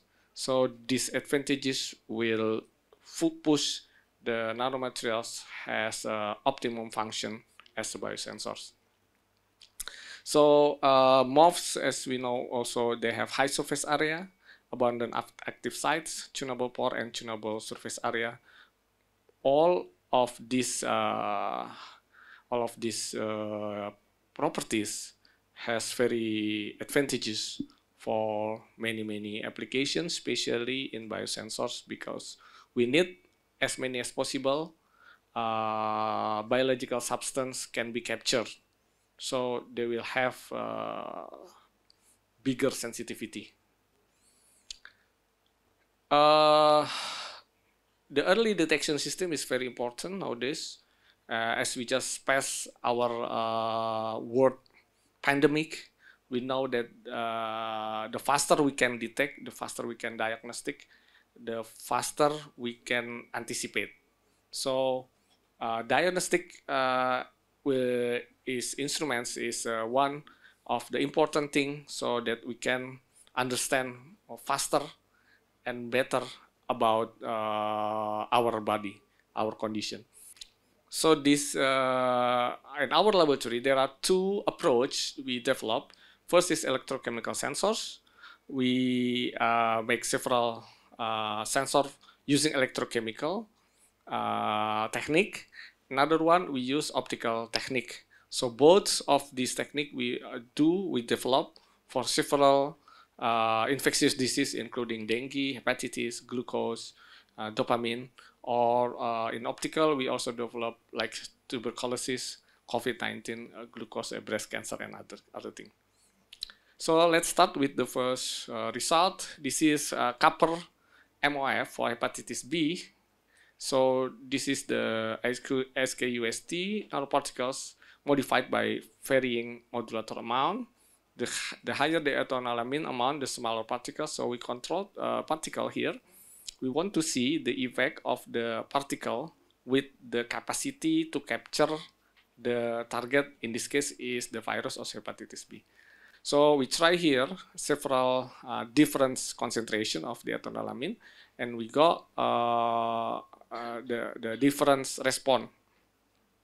And we also here the repeatability, and actually we also develop the instruments. Beside we develop the materials, we also develop the instruments. So we try, this is the Palm Sense, actually is the market available, commercial available instruments. And the FM statistic is developed by our laboratory because we come from engineering physics department. So we have several colleagues who can develop the instrumentation. So here we make the variation of the concentration of the target of hepatitis B. So we can see the linearity here. So we can calculate the limit of detection. So this kind of sensors can detect as low as 0.868 picogram per milliliter. And we then make the selectivity, because many problem for the biosensor is do the sensor can make difference between one target to another target, because in our blood, of course, there are so many proteins. They can be a noise, they can distract the result. So the result would be not good, something like that. And we see like the hepatitis A, B, C, D. As we know, we have hepatitis from A to D. And we can see that the C type is quite disturb the result because our sensor can yield still higher compared to D. This is very small, so this is good. So the sensor actually cannot difference between B and C hepatitis. And here is the instrument that we developed. This is the display we developed, and we try several blood serum. So we can. This is the chip that we developed. Here we put our nanomaterials here, and we try between the PBS carrier. PBS means something like the carrier, imitation carrier. We compare with the serum, the real from blood, human blood. And we can see that the result is exactly similar, indicating that our sensor, our base sensor, can detect very well the targeted from the blood of human. So, and then the next one, we make try for another detection capacity. We try for dengue virus early detection. So here is the serum blood, and then we try with the development here. We put using one-dimensional AKUST prepared by adding high amount triethanolamine. Again, we want to see the effect of the particle type, particle pattern with the functional performance. And here we just check the XRD and FTIR to confirm the resulting materials. Then we see here again we make the electrochemical measurement for we got the optimum electrochemical response is S40 electrode. So we tried this one, and the LOD we got calculation same like the before. We put different concentration of the targeted, and then we make the linearability, and then we got the LOD is 0.932 picogram per milliliter. So this is actually the step-by-step functionalization on the carbon electrode surface. The antibody functional surface is then used as the electrochemical immune sensor for NS1 protein biomarker. So we put NS1 biomarker here, and then immune sensor here, and then when the NS1 virus and antigen capture here with the antibody, and then they will avoid the currents. So we get the current is decreased when they capture the antigen from the NS1, indicating that our sensor can detect the NS1 or dengue virus. So we try, this is the repeatability, and then we also try with another protein. As I told to you that in our blood, so many protein. So sometimes they can be disturb the result. So, but we try here the DNV response very high, but another protein cannot responding. So it should be very good result. And then we try another type of MOF, amorphous SKUST nanoparticles, prepared by a simple co-prioritization methods. And then XRD here and FTIR confirm the formation of amorphous SQST and copper dioxide. And then, yeah, this is the type of the pattern of the materials. So we tried here, we compare between amorphous and copper dioxide. So secret photometry we perform from 0.2 to 1 volt. And we can see here the amorphous type has higher current, so it has better electrocatalytic properties compared to copper dioxide here. And then the relation I versus scan rate determination effective surface area, ESA. So the ESA of amorphous compared to copper dioxide are 5.5 and 3.23 centimeters square, indicating that higher catalytic activity can be found in the amorphous here. And then this is cyclic photometry for 50 times at scan rate. And then again, the amorphous show more stable compared to copper dioxide, which has relatively standard deviation about 1.86. And then we also try, and then this is the sensing using human serum. We got that the human serum exactly same with the PBS or the imitating carrier, indicating that we still can detect even in the human blood serum. And then the next one, we want to explain to you about the optical based biosensors here. We make for detection of TBC, and then yeah, we make the sodium citrate here. Maybe I can making faster. So this is the result compared to bare and AU with modification of molybdenum dioxide, molybdenum trioxide here. And then this is the how they can make the sensor. This is just the mechanism. And then this is the more interesting here about the how we can detect COVID-19. We start at that time 2020 during the COVID pandemic, and then we got this result.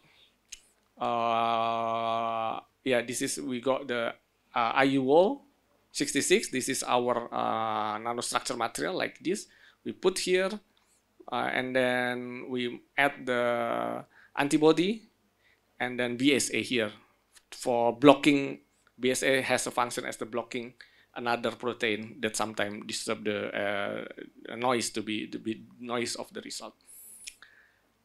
And then we put here, and then we compare with the gold standard of COVID detection using as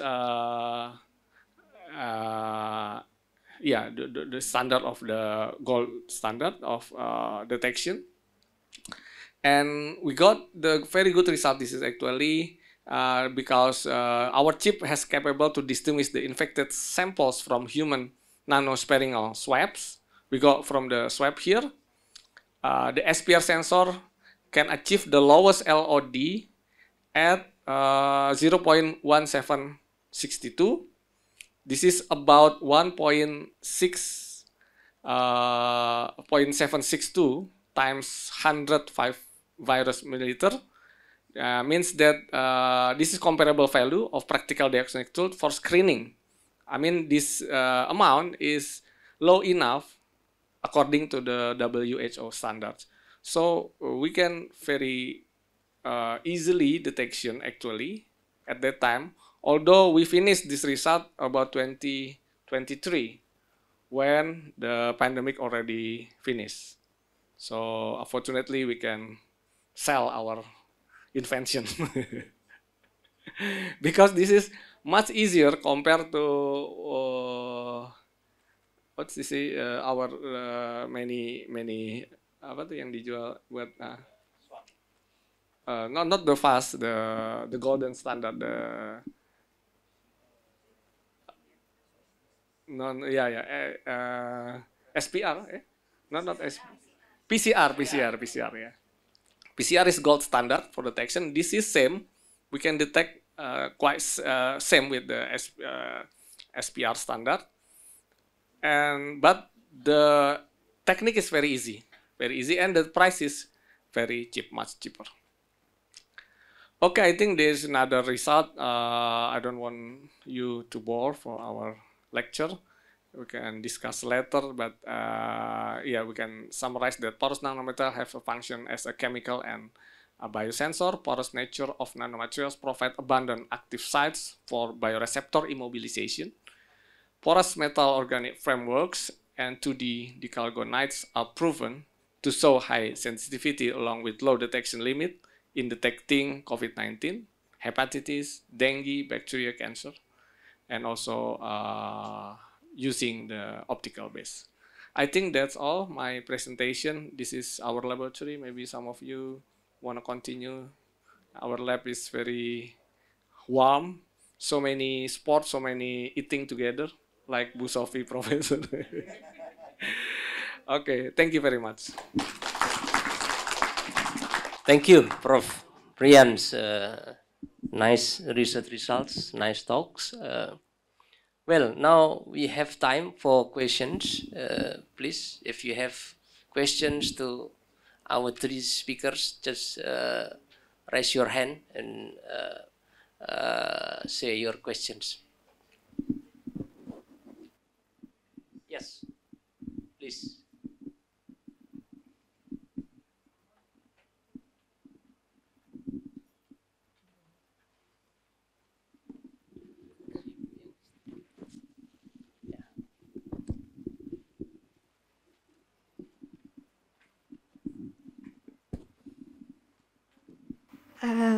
Okay, my name is Alifiani Mutiara Diarsha. I'm from Industrial Engineering and Management. So I have questions for Ms. Astain. So for what you've been explaining, I have a questions about. So now I'm doing research about human ergonomic, especially on exoskeleton. Is there any change for me to join your exchange program in the future? For what I'm doing right now. Thank you, Miss. Okay, for so you're now doctoral student, right? Or researcher? Or sorry, looking for master? Okay, for master, for ISLP program, we provide, it's not exchange too, but it's really fully funded program, full course for master, master or doctor, or maybe master and doctor, this possibility. So if your research topic is ergonomic, I'm not really, is that close to industrial engineering or chemistry or industrial?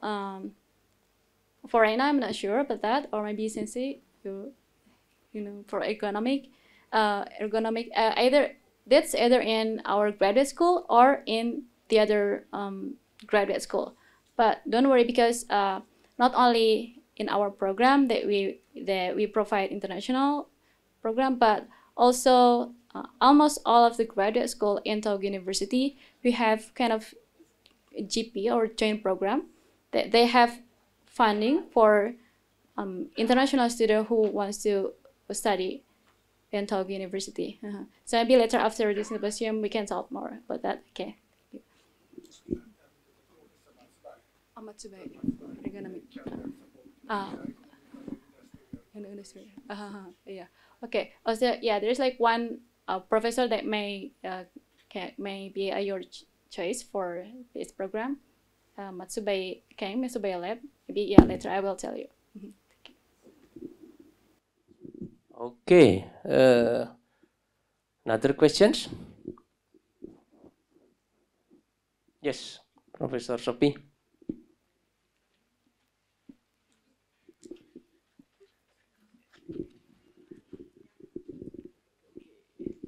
So thank you, Pak Zaki. I have question for Takahashi Sensei.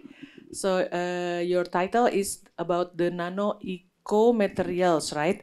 So in pharmacy, usually when we want to say our research is in green chemistry or green pharmacy, there are some criteria that we have to fulfill before we say that this is green chemistry or green pharmacy research. So for when we say eco materials, is there any criteria for that we can say, okay, this one is nanomaterials, but following the eco requirement?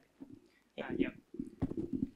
In many cases, we try to synthesize materials by using the green element and also green reducing agents such as vitamin C. It promotes the reduction of the metal species. In many cases, we use this one. So, but I sometimes use the NaBH4. So it's toxic materials. But that's accepting the NaBH4 materials. We use green materials and we use green synthesis conditions. So we use nano eco materials. But my former professors decide this name, so I cannot decide the other ones. It's also true. Sorry. Thank you so much. Okay. One more actually for Professor Brian. Kasihan gak ada yang nanya. Okay. So Prof Brian, you mentioned about the biosensor from some protein. My student actually, my doctoral student now developing the MIP, molecularly imprinted polymer for HbA1c. For diabetic the specific one for detecting the diabetic. So do you think is it actually more efficient to do directly to biosensor than to develop first the MIP to trap the HB1AC, then use it as biosensor, or what do you think about that? Thank you. Thank you, Professor. So I think yes, MIP much. I haven't tried actually, but I think as you explained that it's very interesting if we can try MIP, how good they can capture, and but we have to be careful because this is polymer. Okay, so polymer do not have any good electrical properties usually. So because electrochemicals biosensors using the capacity of how they can convert from the chemical reaction to produce electrical changing. So I think this is looks good, but we have to try first how we can improve the electrical properties if the MIP is very low electrical properties. Yes, thank you. Thank you, Pak. Okay, other questions? Yeah, Dr. Ari. So I'm interested about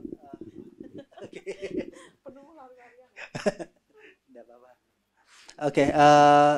I'm interested with your presentation, Professor Takahashi, about how to produce perovskite solar cell in ambient condition, because normally we use glove box to prevent the moisture, to prevent how to I don't know how to make it more stable in air in condition using the ascorbic acid. I'm not really sure. Would you like to explain it again about that? He tried to use a very high concentrated solution, which surrounded by the other element of the water. So in that cases, metal salts can dissolve into the water, but actually the water molecule is surrounded by the other elements, so it stops to the bad reaction in that cases. So if the ratio between the metal salts and also the water is changed, so it affects the bad direction. So the concentration of the metal species and also the salt is very important, about 21 times higher. Yes, he says, Professor Associate Professor Koji Yokoyama says that if you select the 20.5 to 1, if so, you cannot get any product. So no degradation. Yes, only 21%, he says. It's very important. It's very critical for synthesis materials. Maybe after 1 or 2 months ago, maybe his paper is published. So please wait for a moment. Okay. So the details I cannot say. Sorry now. Okay. Looking forward. Okay. Thanks so much. Okay, thank you. Is there still any questions? Maybe the last. Yeah.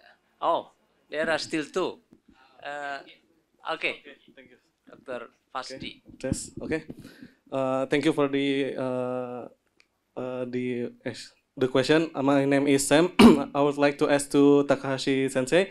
You said that if you want to make nano eco materials, you can make it more homogeneous crystal structure, right? But what if I want to make it more specific boundary, such as this area for metal 1 and this area for metal 2, but still in eco materials like that? Yeah, actually, today I don't say the details condition, sorry. So the most important things is critical stability constant case. Because by the addition of the various ligand, so the reducing potential is changed.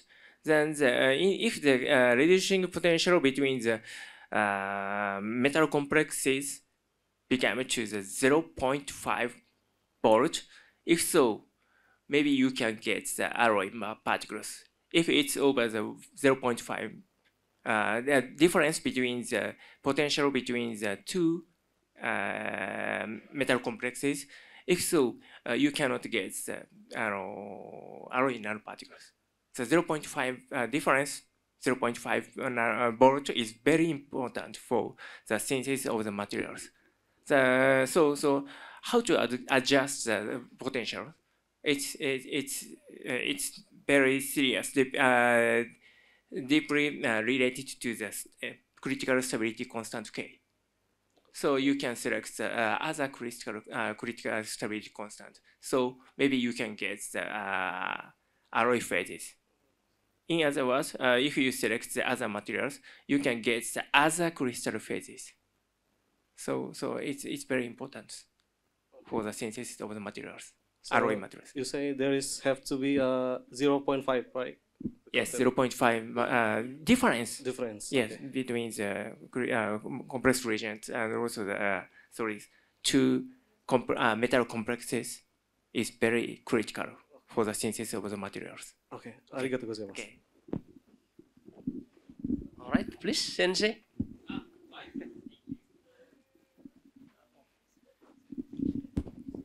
Thank you very much. Interesting talk, Professor Brian. Can I ask you a question? Did you compare to the MOF compared to the other materials? I mean, the antibody is used. Selectivity comes through the antibody, I think. So the what advantage compared to the other materials using the MOF? I want to know.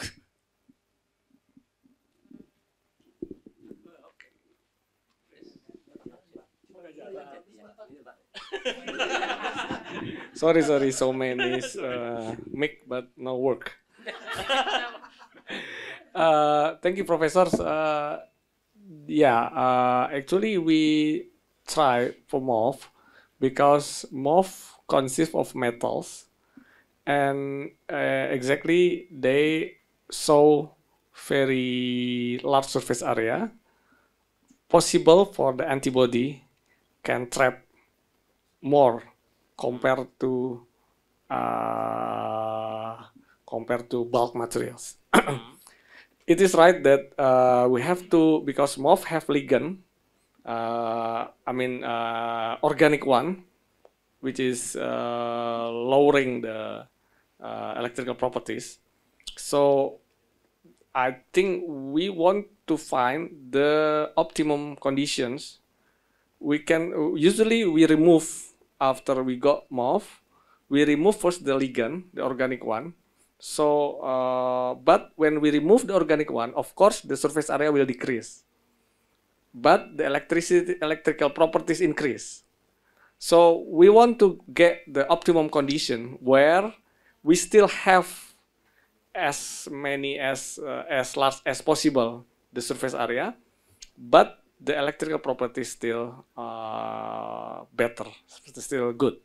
So the MOF, we compare with with the bulk. Of course, MOF has better performance, but for the porous materials, when we, like as I told you, when we remove the ligand, there will be metal porous structure, not MOF anymore. In that case, sometimes we got better MOF or better metal porous structure. Depend on how we can keep the surface area when we remove the ligand, the organic one. So I think yes, that's the challenge, how we can get still high surface area, but the electrical properties still also high as well. So you can, you say that you can, MOF is possible to change the properties, so maybe adjust the properties, so maybe you can find the suitable conditions. Yeah. Thank you very much. Thank you. We can discuss later, professors. Thank you. Maybe this, please. Sorry. The difference is at 0.1. Oh, sorry. 0.1 volt. Sorry. Thank you. Yeah. Still have question from the last time? I think it's enough for this second scientific sessions. Let us give our applause to all speakers. Thank you so much for your contributions for all our speakers, and I return the session to the MC. Thank you. Wow, we have like a mic crisis, yeah. All right, thank you so very much, Pak Zaki and other senseis. Domo arigatou gozaimasu. So we still have 2 items. I'm going to give you a quiz, okay? If you've been staying here for a long time, from morning till now, I'm sure you can answer this question, okay? Ready nggak nih? Kok kayaknya nggak semangat? Walaupun bukan tiket umroh sih ya. Okay, alright. Who is this guy? Kalau yang SPS insider nggak boleh jawab ya. Who is this guy? Yang di sana SPS insider bukan, Bu? Bukan ya? Saya udah lihat sih Bu yang itu yang paling duluan. Boleh Bu, siapa namanya? Iya. Maksudnya ini siapa namanya? Bukan Ibu. Yang ini. Who is this guy? Kore wa dare desu ka? Yang sebelah sini. Ya. Dare? Kenichi-san. Yay! Ini adalah, this one is a mascot from Tohokudai. It's a fairy ya, peri katanya ya. Oke. Bolehkah dikasih hadiahnya Bu Pipit? Oke. Omedetou gozaimasu. Oke, alright, one more. Punya berapa lagi? 1 lagi ya? Oke. How many hours should we go from Tokyo to Tohokudai using Shinkansen? You presented ya? This guy, berapa? Woo! Awesome! 1.6 hours ya. 1 jam setengah ya. Ih, korek ya? Korek dong. Masa saya nggak ada kunci jawabannya? Okay, alright. Omedetou gozaimasu. Hi. Wow. It's a good sign that the audience really listen to your presentation, to each presentation, right? Okay. All right. Well, congratulations for those who answered correctly. Moving along, before we wrap up this event, we will listen to the closing speech from Tohokudai representative. So, ladies and gentlemen, please welcome Professor Toshiaki Yoshioka. Thank you very much today, and very, very useful and enjoy the symposium, collaboration symposium. Until now, we are a long time for the collaboration with Tohoku University and ITB from the 2008 officially. And then from this year, the new step begin for the collaboration with ITB and Tohoku University using the double degree systems. And this system is successful or not. That is our effort to the hopeful and proceed with this new program. And then today, we are a lot of the discussed for the not only the environmental science but also the material science. And until now, it's focused to the environmental science. But from now, and environmental science and the material science is very important for the collaboration, both of the university. And not only the student, but also the teachers and the professors collaboration is very important. And recently, there are many lot of the publication we need to the getting the lot of the achievement. And then the international collaboration research is very useful and very contribute.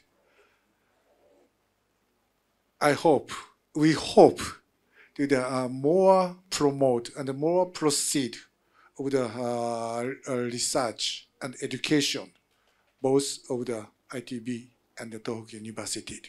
Thank you very much. Okay, thank you so much, Sensei. So from ITB, we would like to invite Professor Supriyadi to give the closing remarks. Can I have a big hand, please?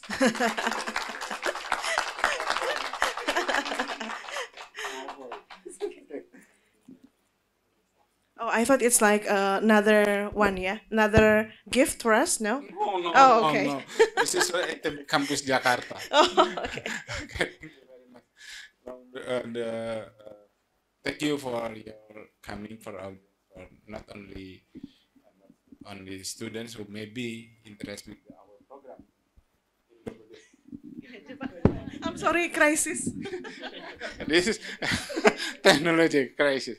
Yeah, we just began for the double degree program in doctoral program. Yeah, maybe in the future, maybe we'll be the master course double degree program in not only in engineering, maybe in another. But at the first, we hope next year we try to looking for the student for double degree programs in the environment FTSL in Indonesia and the material science. Hopefully this is our first joint seminar, joint symposium. Maybe only a few professors talk about their research. Maybe we can make some Zoom meeting maybe for the some professors in Tohoku in material, some professor in ITB in material. We talk together maybe to looking for the same interest research. After that, we're looking for the student for the doctoral program. This is maybe in a couple months we must do that, because as we know, new student in Tohoku is April or maybe in October, yeah, April and October. Both of us, yeah. In ITB is August and January. So, but we prepare for the August and October maybe for this one. It is the first for the seriously, but the second is not seriously. I hope you, our colleagues from Tohoku, enjoy bakso. Yeah, you try the bakso. Hopefully, this is the very strong, hot, very like spicy. Maybe then there is Busopi. One question from him: why the ladies in Indonesia, if eat the bakso is always spicy, very hot? Why?